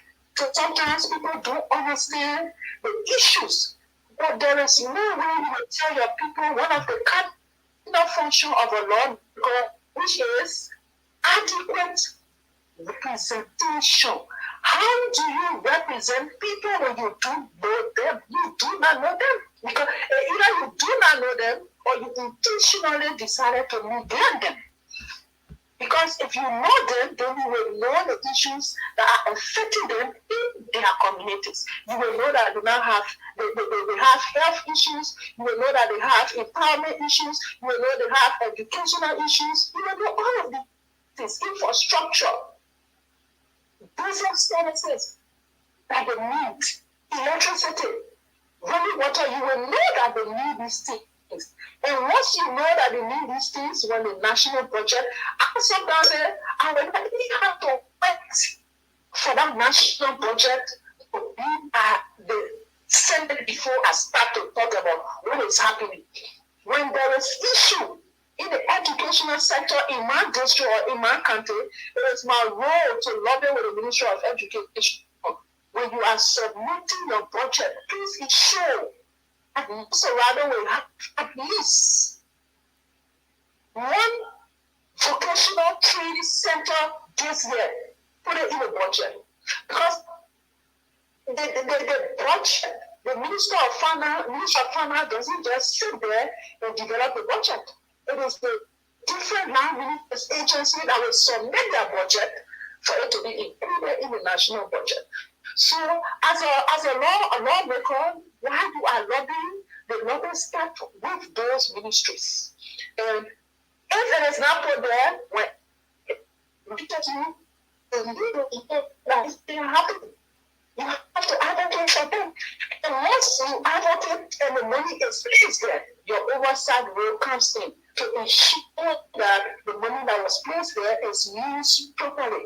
Sometimes monies are placed on budget lines. You don't know where the money is going, but you see that the money is not there. The budget was never implemented.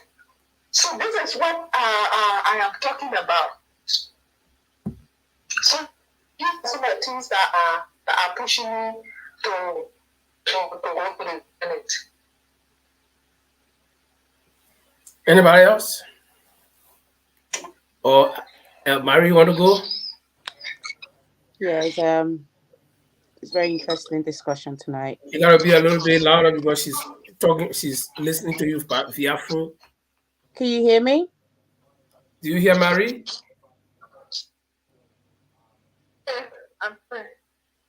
Hello? Okay. Yeah, go. Yeah, Mary. yeah, Miss Victoria, it's a good thing. I just want to ask you pressed on the SWOT analysis, and you talk about improving. You talk about you encouraging women to improve their strength in order to get more opportunities. But I didn't hear you kind of like mention it a bit on the weakness side. How do you guys go about improving your weaknesses and the threats as well? Because you talk, you did, you count. I believe that those two areas was excluded. Yeah, I think if I get her question clearly, she's asking, uh, you spoke about the opportunity side, and you also mentioned about some weaknesses. So, how do you guys go about improving your weaknesses, if there are any? Yeah. Okay. Like me, just yesterday I was speaking at in program, student council government, and I saw this the chair coming to introduce the guest speaker, and he was running. He was running. So a man ran on President Obama. You know, whenever he's going on the stage, he's singing, he's jogging, rolling his sleeves and other things. He has some level of phobia that he will move when he does that. So wherever human being I tell people, every human being have people that have phobia, but you have to find something that you can use to remove that phobia when you have to present yourself. I got my own way that I can remove the phobia. But yes, so for me, I have some weaknesses, maybe I can or one of the weaknesses I have, I am quick to feel sorry and I'm quick to cry. That's a weakness that I have. Now, how can I build that weakness? For example, if somebody else we are into a discussion and I see that you lie, I can then I begin to cry. How? That's a weakness for a politician. Once people see tears coming from eyes, they feel that you are afraid. So how can I build that weakness? I have tried to build that weakness that by the time you begin to lie, I will begin to laugh. But in general, the weaknesses are sometimes a woman, she's not able to stand before a lot of people to talk, and because she's a woman, so we need to encourage them. That one is, the weakness, but you have to build it. You have to build the weakness. You have to tell them, you have to give them courage, you have to mentor. So we are doing those things. And some local NGOs, women NGOs, they are doing these things now. Aspirants in group meeting, and you force them, you say, everybody will have to talk here. Where you have 200-300 women sitting and filming, you say, everybody will have to talk here, you have to say something. So that's how we're trying to remove some of the weaknesses. Some of them, they hear you on the radio, they feel that, the radio, you'll be talking on the radio while we're working in the communities. It is good to be in the communities, but you will not reach everybody. The radio will help you. Yesterday, I went to, was it yesterday or the day before yesterday? Yeah. Yesterday, I went to a government agency. I don't want to call it me. I went to a government agency, and when I entered, by the time I begin to talk, 3 guys came towards me, and they asked me, they said, your voice is familiar. I said, well, I don't know. He said, are you the Koiquah? I said, yes, I am. He said, they told me, I'm saying, I said, I'm a woman yet. I'm a woman I can be on the video. So it means people are looking for the voice. People who have never seen me in their communities, they know that Victoria Koiquah exists, and she's running. And immediately, even though I felt sad, Immediately, he helped me, took me to an AC office to sit and wait for who I was waiting for. When other people were sitting outside in the heat, I felt a little bit. But again, the radio also is good. So we encourage the women. You are running. Be friendly with the media. Yeah, the last time, somebody almost. And I interrupt you, I, I, come again? yes, I'm not interrupting you, but you just mentioned that women, you want for women to be friendly with the media, but isn't that a business threat? The threat.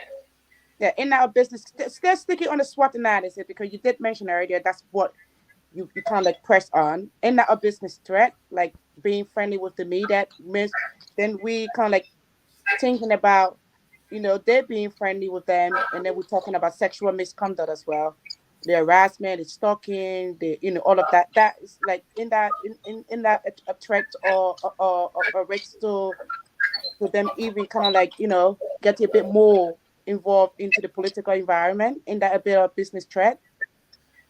I got the point, right? But let me attempt to answer them. And I will answer them by telling you about the way I ask my own SWOT. The SWOT analysis I did it myself. I look at my trend. I told myself, I am qualified, I am destined to be a senator. So I have that strength. The strength I have is I am a politician. I am from political party. The strength I have. Am I outspoken? Yes. Am I the right? I think with journalists. Am I somebody who will stay in public and talk? Yes. So these are some of my strengths. Wow. Some of the weaknesses. Yeah. Some of the weaknesses. I talk about one of the weaknesses I have. I get emotional sometimes when They're people crying. That's your weakness. You like they're crying. So, so No, no, she's not trying to buttress you by saying sometimes you said when something happened and then you get emotional, sometimes you share tears. That's what she tried to say. But I think, yeah, I think Paul has a question. Paul. Yeah, but let me just finish with this because we could tell the cases to challenge. I didn't want to bring the challenge into the weakness because it's completely different from the SWOT analysis I'm making. Yeah. right. The women have in election, one of the biggest challenge the women have is finance. Money. Okay. Money is one of the biggest challenge. Well, somebody will argue it's not peculiar to women. We got some broke men too who may be challenged financially. So let me tell you why the women have this challenge of money. A man can go right now and ask a woman to support him. She will take the money and give it. He can go to a man to support him. He will take the money and give it. A woman can go to a woman. She may take and give it. The woman may go to a man that man may want to have for giving it to her. So for that reason, that's a big challenge for the woman. So not every woman wants to see somebody before they get money from them. So that's something that is challenging for the women. Okay. Right. Veteran, this is good. I like your answer. From your introduction on the show, you say you through ANC and Mr. Cummings blog run through you, if I may say it right. we've been observing lately that George Weah is going around campaigning, and you are the person on political affairs for ANC. When are you guys going to start taking on the campaign trail too? Because are you going to sit back and wait until August and the president now campaigning every day? He's somewhere launching, doing this, say he dedicating that is campaign. When you guys going to start?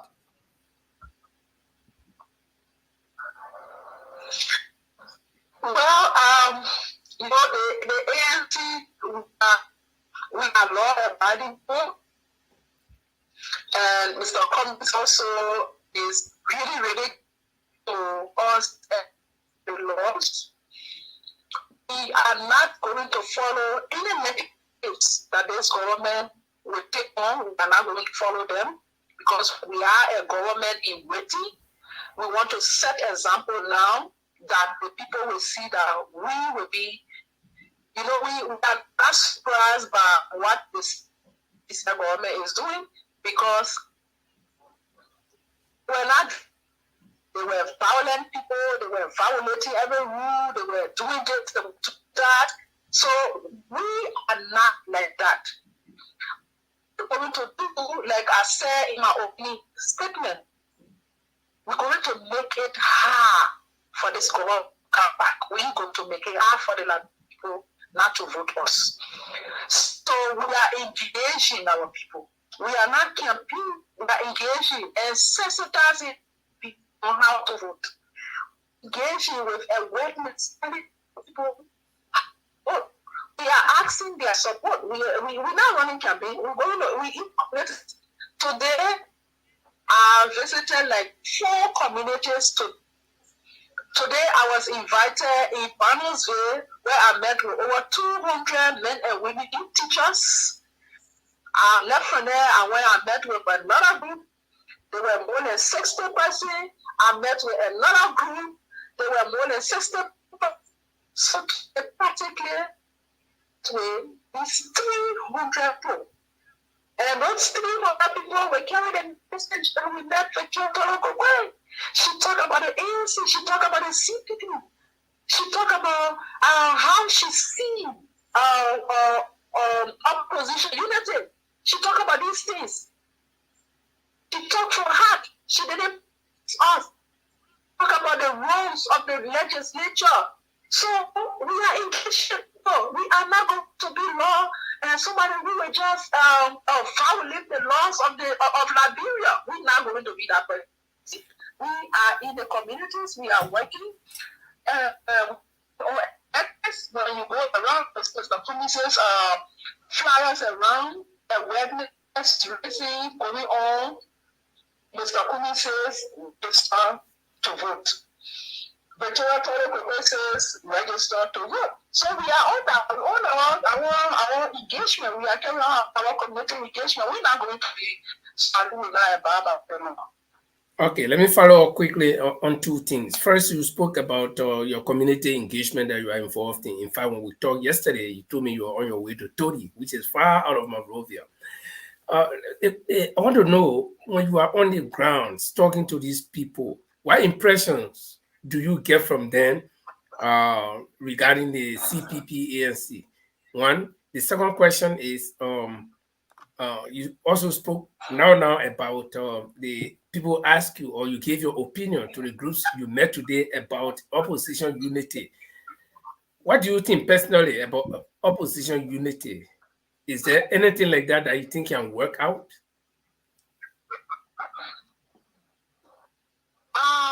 So let me answer the first one. So when you go to the communities, people more than need people. The last time I served as speaker to the 300.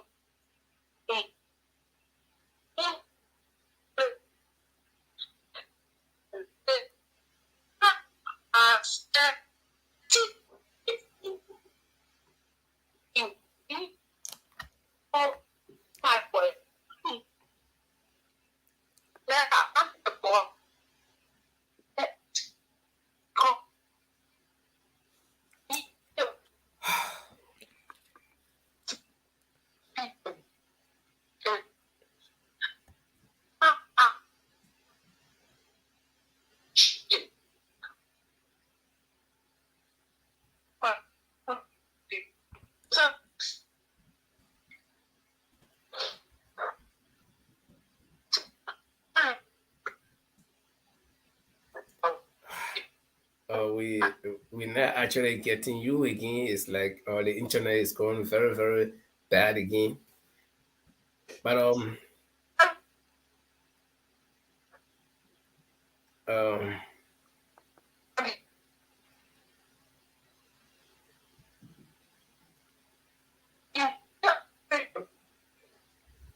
we actually not getting you guys. I guess we losing. You hear the sound, right? We losing her. She's still connected though, but I think it's just the reception that is bad. She's trying to connect according to the phone. But you heard her. I think the last question. I mean, the first question I asked about the community engagement. I think she's saying that when she's on the ground, she's getting good impression. She tried to make some comparison. I don't know between which time, but okay, she's finally off. So maybe I don't know if I should place a call again. But so guys, you can make your rounds while I try to place the call to her. You can do the So, analysis. Linford, Yeah, I think the network is bad in Liberia. That's why she's struggling. we And know if you that. see, yeah, so if you want to place a call, but let's just have a quick chat while you place a call, and then we can wrap up this thing. She's calling back. She's calling back. Okay. Hello? Yeah, can you hear me? No, yeah, good. Yeah, so when you were explaining, we didn't hear anything on that first question as to your impression during your field trips that you get about the ANC CPP. Okay, so I was saying that I served as guest speaker the last time in Kunta, where we were graduating over 300 students from vocational soap making and other things.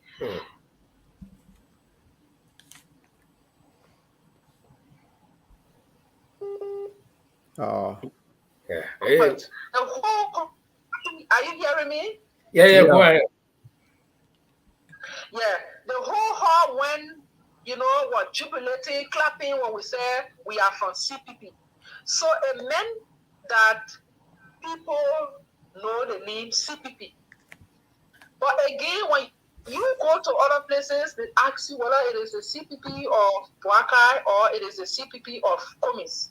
So you have to take your time to explain to them that there is only one CPP. And while explaining that there is only one CPP, we don't go into details to talk about whether who's in the CPP or there is only one CPP that is lodged with the National Election Commission. But the overall impression is good. Around Montserrado, the CPP is going to win Montserrado because the impression we are getting is good. The people are getting to understand that this government is not qualified. This government is not able to do the job. So, Montserrado is the heart of the country. The rural parts, we have to do a lot of work more. We have to see because the rural part, there's some communities I will go to into the area there. They will say, you the first politician to reach here. You the first politician to reach here. Then the last time Mr. Cummings went to Margibi, some part of Margibi, they told him, you the first politician to reach there. A lot of places we have gone. So once we continue with the way we are engaging our people, we will continue. Let the other people be putting BB flyer and violating the Constitution of Liberia. We are law-abiding people. We're not going to violate. We're just going to be in the community telling our people. And so, do you see anything like a CP or united opposition? Well, question I see it, but this is my understanding about if we to have a united opposition. But let me quickly to say that if I should go on the table to discuss opposition unity, I am going to go with Alexander Benedict Cummings is on the table as the standard bearer and the president in waiting. I am going to go on the table. Okay. But what I see with the opposition unity is, yes, let's agree on some policy issue. Like, for example, the SONA, the SONA. We all should have responded the same. We shouldn't have responded separately. As part of unity, we can agree. Some places that you are not putting candidates and I'm putting candidates, we can agree that, oh, let's go support this person against the ruling party. We can agree on some of those things. Yeah, for me, I see. And another thing is we should stop attacking one another. We have one goal, that is to unseat President Weah. So let us focus on President Weah. So those are some of I can see as opposition unity. But I also want to be fast to say that we have to be careful. And I already said it from the beginning that if I'm going on the table, I'm taking Mr. Alexander B. Cummings on the table as the standard bearer or the president in waiting. We have to be careful. You know, in 2016, the opposition came together and said, we don't want this government. The Unity Party government should go. They signed the Ganta Declaration, if you can remember. Mm-hmm. They signed the Ganta Declaration. And when they signed that Ganta Declaration, what did they say? They said, any to the second round, we must put that person. President, we are going to the second round. And the opposition fully supported President Weah. He won. And today, this is the big problem we are in. So we have to be, you know, for me, I'm not sure it should be anybody. Okay, fair What enough. if somebody, but let's try to see, major opposition, let's see which one, but we are sure that if we do the work, we can beat President. We are just one round. Okay, fair enough. Guys, our time is fast spent, and we've been struggling with this internet thing. So, I will ask the guys to do their final round. If anybody has any comment to make, maybe just in 30 seconds, so we can let our guests go. We understand she's been out today, and so I think she needs some time. So, we start with the two ladies, and then go up to Paul, and then go up to Jamal. Orita, you want to go first? Oh, yeah, I can go first. Yeah. Okay. Now, I just want to say thank you for appearing on the show, Sis Vicky. And as a Liberian woman,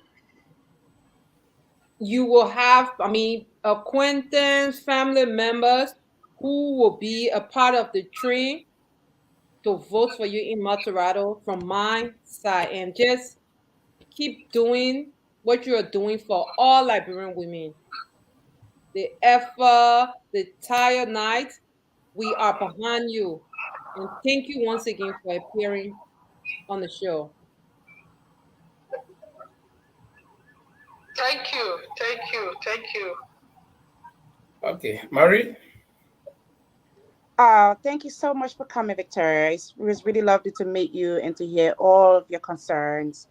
I know there was a lot of them you point out, like you're concerned about the project funding for young people, for the young people in the community. You're concerned about the exit strategies, that is surrounding all of those business development that's going on. So basically, you have saying so much, and I've learned a lot tonight. It was really great meeting you as well and hearing all of this. You rooting for Mr. Alexander Cummings. It was really great. Lovely to meet you again. Thank you. Yeah. Let me see. She's still there. Okay, she's still there. Paul, the Lord, should we play? Yes, says this is the Lord Chelopet here. I will be on your campaign team. I'll be down to support you and to vote for you and get people to vote for you as well. So just get that in mind. You have somebody on your team from the UK here, and I can Oh, guarantee you I will be there with my people behind me and will vote you in. So do the hard work. Don't give up. And I think Orita will be on the ground because this woman think that she bringing us who will get all the women in Montserrado to vote for you. Thank you for being on the show. And this thank should you. not be your last time. And we hope the next time we get you back here, we should have a better internet connectivity in Liberia. Thank you for being here. Yes, thank you so much. Mr. Kamara. No, Six Vic, Jamali once again here. We want to say a big thank you for coming to our call. I think we want to take another opportunity to call you again to at least. I think it's a good conversation with you. We want to know more about what you're going to do for the people in Montserrado. Becoming once you become a senator. I mean, these are questions we're waiting to come through because of the connectivity. I think in this opening public manner, would like to ask you again if you had the opportunity to come to speak to us. I think a lot of people follow you tonight. They want to know what you stand for. And you've seen your effort during Mr. Kumi's trial, which was very, very good. And you seem to be a very strong lady. And we wish you well in your campaign and good luck. Thank you so much. Thank you. So to close the curtain, I will be the last to talk. So you are honoring our call. So is there anything that we didn't touch that you think is very important that you want to leave with the audience? Well, yes, I want to say that we all need to contribute at this movement, the awareness process that is ongoing. We need to link us to your people in Monrovia here so that we do the door-to-door thing we are doing. Because right now it is the door-to-door campaign. We are on awareness, carrying on awareness and telling people that registration starts March 20th. So everybody will have to be registered. If you are not registered, you will not be able to vote. Because you cannot say you like Mr. Cummings, you like Victoria, and register. If you can't register, you make the president and you cannot make the senator. So we need to add your voice, our people back here, put them in touch with us so that we can keep the ground rolling. The more people are involved in this community engagement, it is really, really, really important. It's like, I come and tell this person, go and register so that you be able to vote. The winter comes and tell that same person, go and register so that you'll be able to vote. Mary comes and tell that same person, the person will say, look, a lot of their voting business here is serious. Let me go and register. So we have to tell our people to register. We have our people there. I remember I had a friend who was running in Bapolu. The day he arrived in Bapolu, the crowd at him outside, he was surprised. But when he went, the people said they don't have voting card. All the crowd at him outside no voting card. So it's not about putting the crowd on the way riders. It's about the actual day of the voting, the crowd that will vote. The man that CDC pay riders that are over there. The man get detail. They have a tennis book. The land ministries and agency, they have a tennis book. When you go, you wear your knee. When you wear your knee, then you know you're in trouble with that ministry or the agency. So the man that physical crowd is go up. Yeah? So we're doing the work, we're on the ground, we're talking to our people, but we want you to add your voice too. Thank you. Okay, thank you very much. And I will take one word from you tonight. And this word is becoming iconic in Liberia now. The president took to the podium speaking to the Muslim women. He said, don't madden the opposition. And now I'm hearing it from you. Don't madden. So I think I think we gotta Let me speak about that. Let me important that we say these things. You know, that particular program, I was supposed to be part of that program. I was invited at that program. Mr. Cummings was even invited at that program.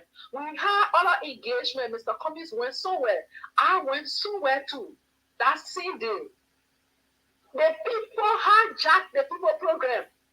We brought an artist to come and perform for us to have fun. The few people together to petition George Weah that day. So it was not about George Weah that day. I'm actually tempted to ask you, what if Mr. Cummings were there and you were there and then George Weah went there, and what would have happened? Yeah, so I'm not able to answer that question. I'm just kidding. I know the program would have gone on anyway. They hijacked that whole program and said they were doing petition. They just fulfilled we need together to come and read petition statement. But the people in our hall, they didn't go there to petition President Weah. Well, like we've always said, between now and October 10, during the polling day itself, there will be a lot of things, interesting things happening.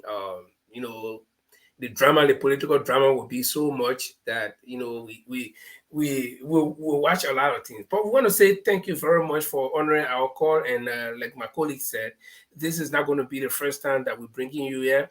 As the political process progresses, we will be on the backs of the policy makers to come and explain to the Liberian people, make your case. Because, you know, the more you talk, politics is all about talking, maneuverability, how you maneuver, you know, your way through. So one of the things to do in politics is to talk. So we'll be at your doors. Those of you who have ambition will be knocking at your door all the time. Whenever you have time, you can come and do some talking like you did tonight. We appreciate your time. The internet was not the best of it, but at least you made some points. And so we hope to have you again, Madam Honorable Victoria Koiquah. She's the CPP senatorial candidate for Montserrado County, and you heard from her. And like I said, we'll be bringing her back here in due time. Thanks a lot, and we hope to talk to you again. Thank you so much. Welcome. Lovely to meet you. Ladies and gentlemen, we are on our own now. So in the next few minutes, Linfa, I want you to we are please, before still we go live, through. guys. Yeah, we know we are live. We want to talk about the program that yeah, we are live. I know we are not off. Yeah, we know. The 22nd program that is coming on, and also the Swedish program. Okay. So you want me to throw light on it? Yeah, the Swedish program, and the coming is coming to Sweden, and also we have a special edition coming on the 22nd. The ladies, the special edition, Marie is going to talk about it. Yeah, but, okay. It's good. Orita is here, and Orita, I'll be talking to you backstage. Put your team together. The team that is preparing this thing, we're going to bring you guys here. So is that Marie or Orita? It's a Marie show. So you can make sure. It's both of no, them. I'm talking about the Cummings visit. Oh, so Orita, put your team together, and we'll be bringing you guys here. Linfa, did you just say I should put my team togetger? Yeah. I know you want to say I'm part of the team. When I say I'm saying put your team together because you are the leader. That's what I'm saying. Okay. Okay, you should have. Okay, rephrase if I'm part of the team, then fine. But put your team together. Okay. So you are part of that team. We'll be bringing you guys here in a few days, so maybe one of the editions of the program, so you can tell the people what the preparations are. But quickly to throw light on Mr. Cummings' visit, he's going to be here in Sweden on the 14th to the 16th of April. That's we're talking about just 1 month space in between. So you still have time. You can book your tickets. You can, those of you who want to drive and come back, you can start, changing your oil and doing everything possible that you'll be able to be there. And you can be there to ask your questions. And one man, I hate this, they say. So I always let to be in everything, to be there, to see it for myself.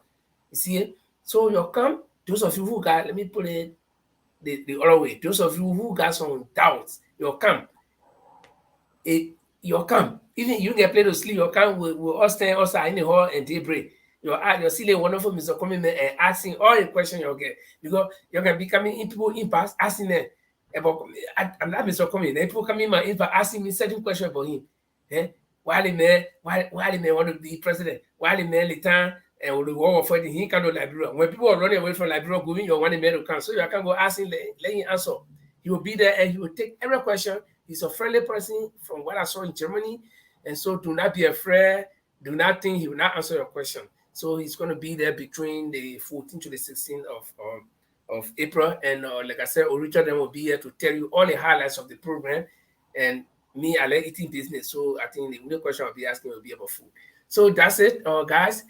It was a good program. You heard Madam Koiquah, and she talked about the challenges women face in politics, especially in Liberia, where she talks two things she talked about the challenges that I remember. One is it's difficult for women to raise money for their campaign. And she explained that if a man goes to a man, say my man can't credit me, man, I'm winning thing or what they call you, the man, yeah, it's possible that he can get the money, probably with some interest, but no other condition. So if the woman also goes to her friend woman, she might get it.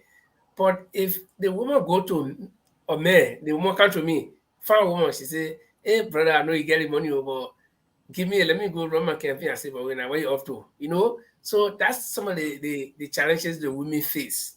And you see, when I say me, I'm talking about myself. Then Jima shaking her head. So, and I think she made sense in that, Paul. What do you think, Jima? What do you think? Do you think? I mean, she really had a point there when she, especially the female to Yeah, male transaction. actually, yeah, she did because she learned how to. The sad thing, yeah, the internet was not friendly to us for her to Mm-hmm. face or to have the that gestures and connections. But anyway, she did her best. But Mm-hmm. what she struck some point, Paul, guys, with regard to how the women struggle in the political space in Liberia, like what my sister Orita were trying to point through. We still need to give them more space to grow. Mm-hmm. Yeah, we need to get and create the resources for them to grow so they can able to maneuver. Like you saying, the thing is, people use them as a prey. They prey on their vulnerability. For instance, they're asking for funds to start something. That's very common in the African setting. You ask for something else. They want it. They think they were like, okay, they prey on a vulnerability. Like, I want some money to start my campaign. I'll pay you back. Or what do you need to offer in return? And those are things that are not going to work. It doesn't work on the side. I mean, it No. work in Africa for common. And like where you see all the sugar daddy or the godfather things happening, it's too bad. It's very, very bad. So the system needs to be structured. There has to be a structure where they have the opportunity to have the resources needed to able to compete, compete with men. And Liberia, that's what I've said at the start, Liberia has given women the opportunity to grow. We need to still give them more opportunity to compete in the society so they can compete out there. And I'm proud of my Liberian sister and the women because they've competed outside. If you go out there, we have a lot of beautiful and very educated Liberian women doing very well, competing at all levels. And this is why we need to be proud of, we need to support.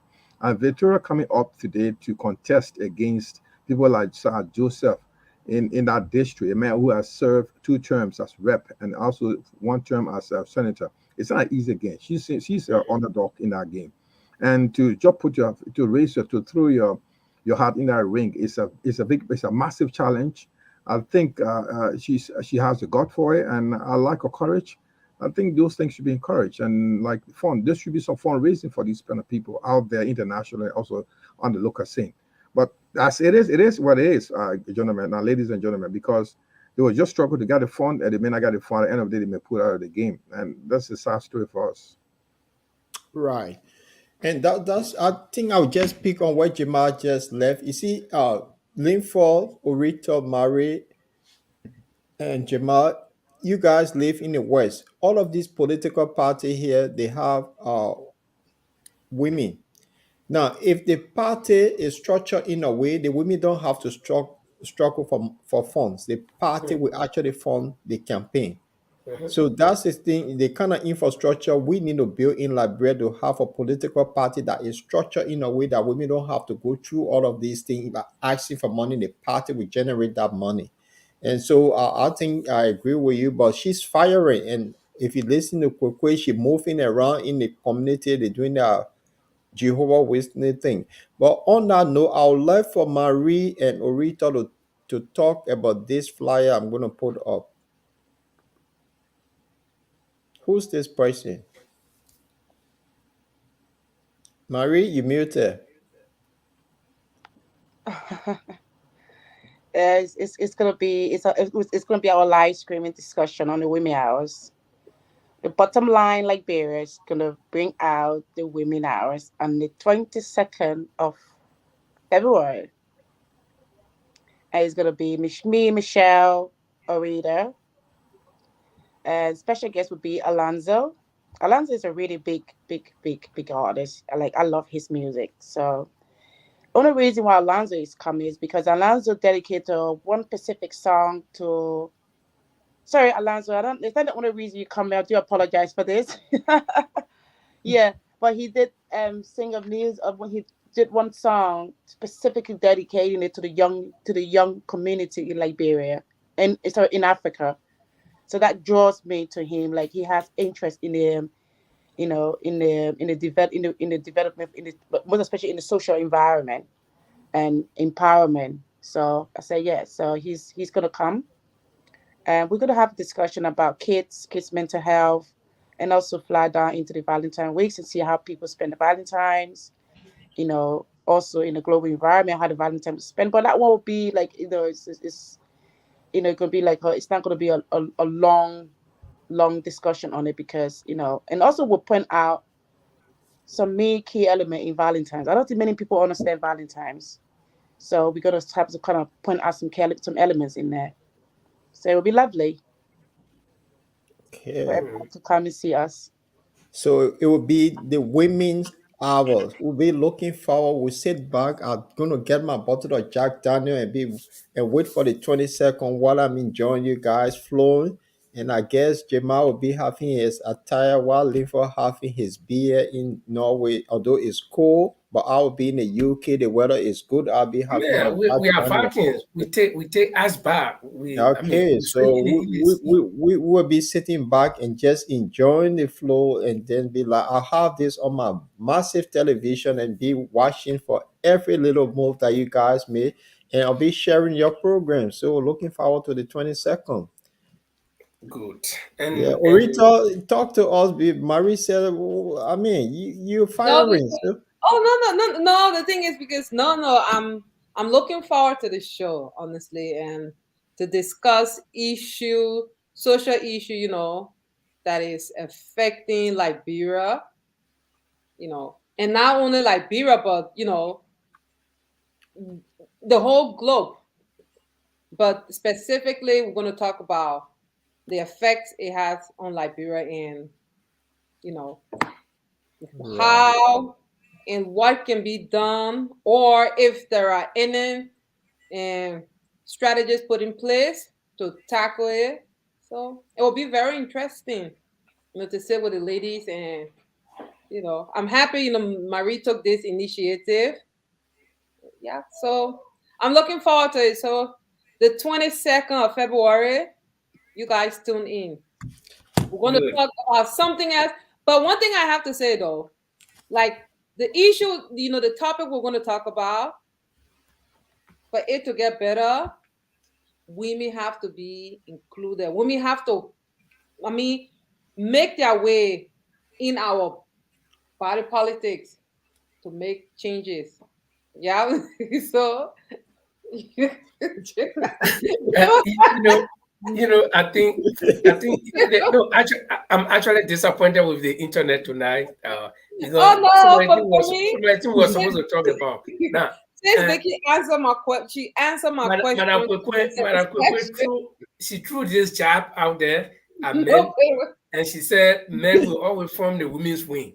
And you see, No, but it's true. people, Women. Sorry for interrupting you, Lympha. But the thing is that, and this, I don't mean this in a negative way. But Liberians women are used. You understand? And I'm not saying people force them put guns to their head, but they are emotionally used by men in the Liberian society.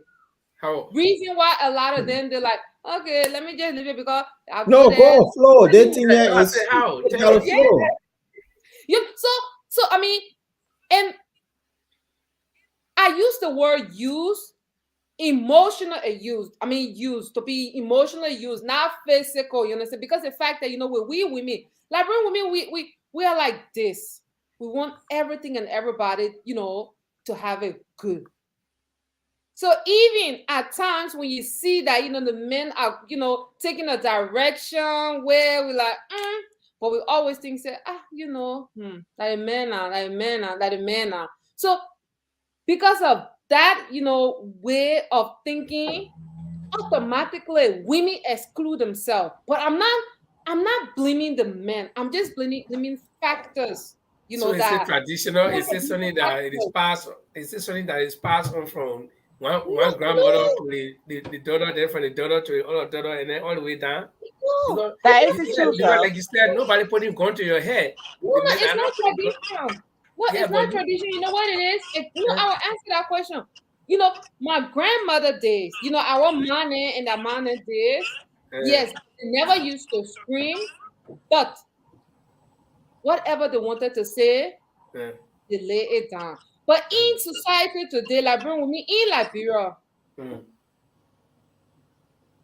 I think I'm not all of them, but majority, mm. they would rather, give away what is good for them to the man because they feel like, oh, maybe that man will love me. That's why I We're gonna use the have word a show. We're emotional, gonna have a the we're gonna emotional. have a special show on this topic. That's a big Exactly, topic. and this is because it's not the man's fault, because No, women, no. that's the thing, because a lot of women, like, Listen, may I come in quickly, please? it's not tradition. Orita, Yeah. you see, that's the question I ask you. Sorry, love. Where did you grow up? Probably if you are grown up in No, Liberia, I, I come in. If you are grown up in Liberia at the age of up to the age of 20, before traveling to Europe, you understand? I think this question will be answered. The thing is, you're talking about equality here. That's what you're talking about. You're talking about they're giving too much to the men, right? no. Are they giving off too much to the men? That's what you're saying. It But the just has thing to is, do with sex. I want It you has to to do go with back to the question. Women intentionally, I'm not saying men force women. I'm not saying men no. I understand. not align women. I Women understand you. intentionally exclude themselves. But the fact is that the contributing factors So surrounding that exclusion lies with the women. But those women who try, who say no, who are like you call them, oh, the high-head ones. you know what you are trying to say to you is is rooted from from it's fundamental, traditionally fundamental. That's the problem. Traditionally, It's just fundamental. something like what you're talking about because you live here. You're speaking of equal right, giving a chance, getting there. Fine, good idea. We all clamor for this. But the situation here, when you grow up in Liberia, the way you approach issue as a young lady and you grow up in the West is two different aspects. Okay, So, guys, No, no, this let me women. no, Paul, let me come in. You know one thing, when we Liberian, our tradition, it's a beautiful tradition. Our tradition, living in the Western world, when I see some other people from other country, the way men push women down, it's not like that in the Liberian society. Yes, Liberian women they are submissive, but they are not forced to. Because when the men do, he play his part. You understand? But this issue lies with the women. And when we're talking about tradition, if you look in the Liberian society today, there is nothing that resembles the tradition we are born in. So it got nothing to do with tradition. It got to do with the fact that the fear and all the, like I said, the contributing factors surrounding women inclusion. So those are the things that need to be fixed. And only, I'll tell you something when you're growing up as a young lady in Liberia. What to tell young ladies when you go to school at some age, they will tell you when you get educated, your education, your property is for your men. Your husband. Listen to your husband. Yeah, Jamal, you read digging this. I think Guys, you see, the women gonna have their show on the thing here. Jamal, don't post saying the women Gary. I think we've changed the whole thing. Even the thing I wanted to tell you now change the whole thing. Because what I want to say is Victoria Koiquah threw that thing out there. Am I lying? I mean, continue. Is there something they always tell you?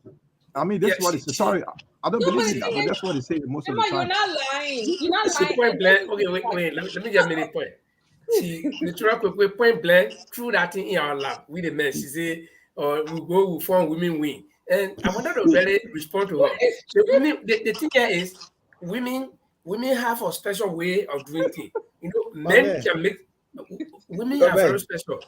Women can mix up with men. If you get 10 men, I'm coming.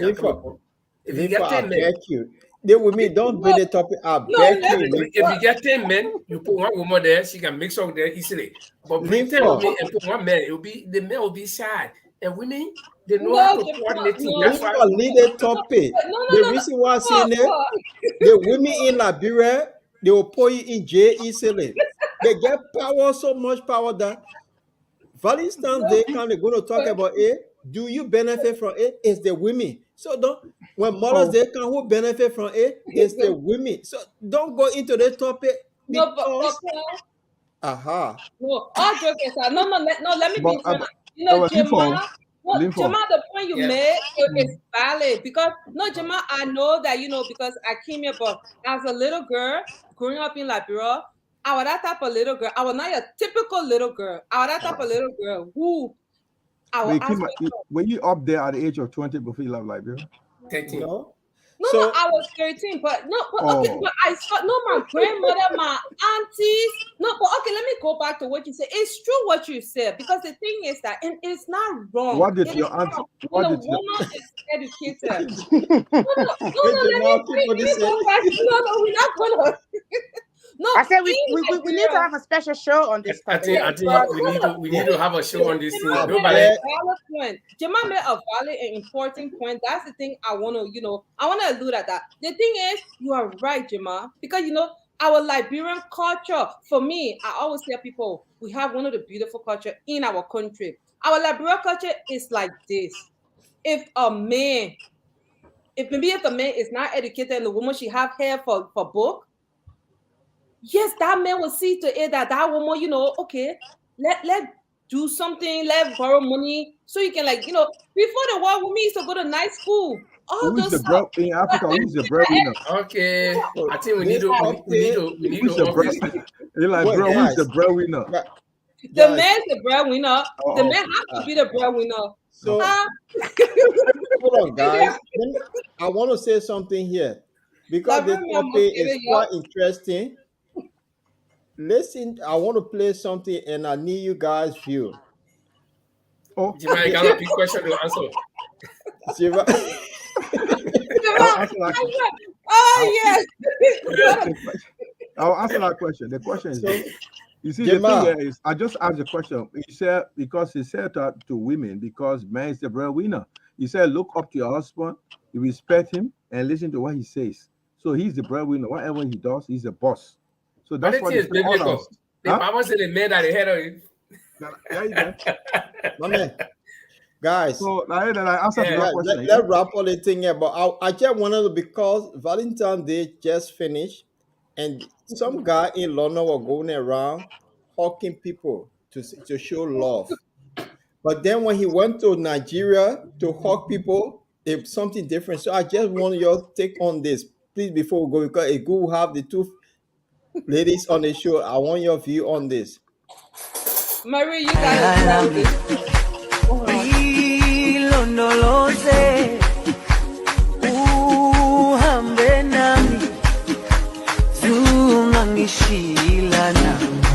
Jerusalem, ikayalami, ilondoloze, uhambe nami. Boy, you have to take comment. You don't have something right today. So Facebook. Now watch. Okay. Just rugby.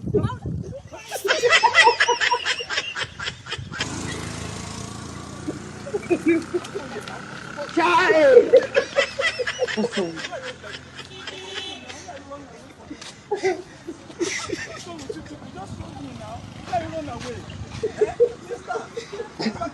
How many times would they tell you before you know that Nigeria is not for you?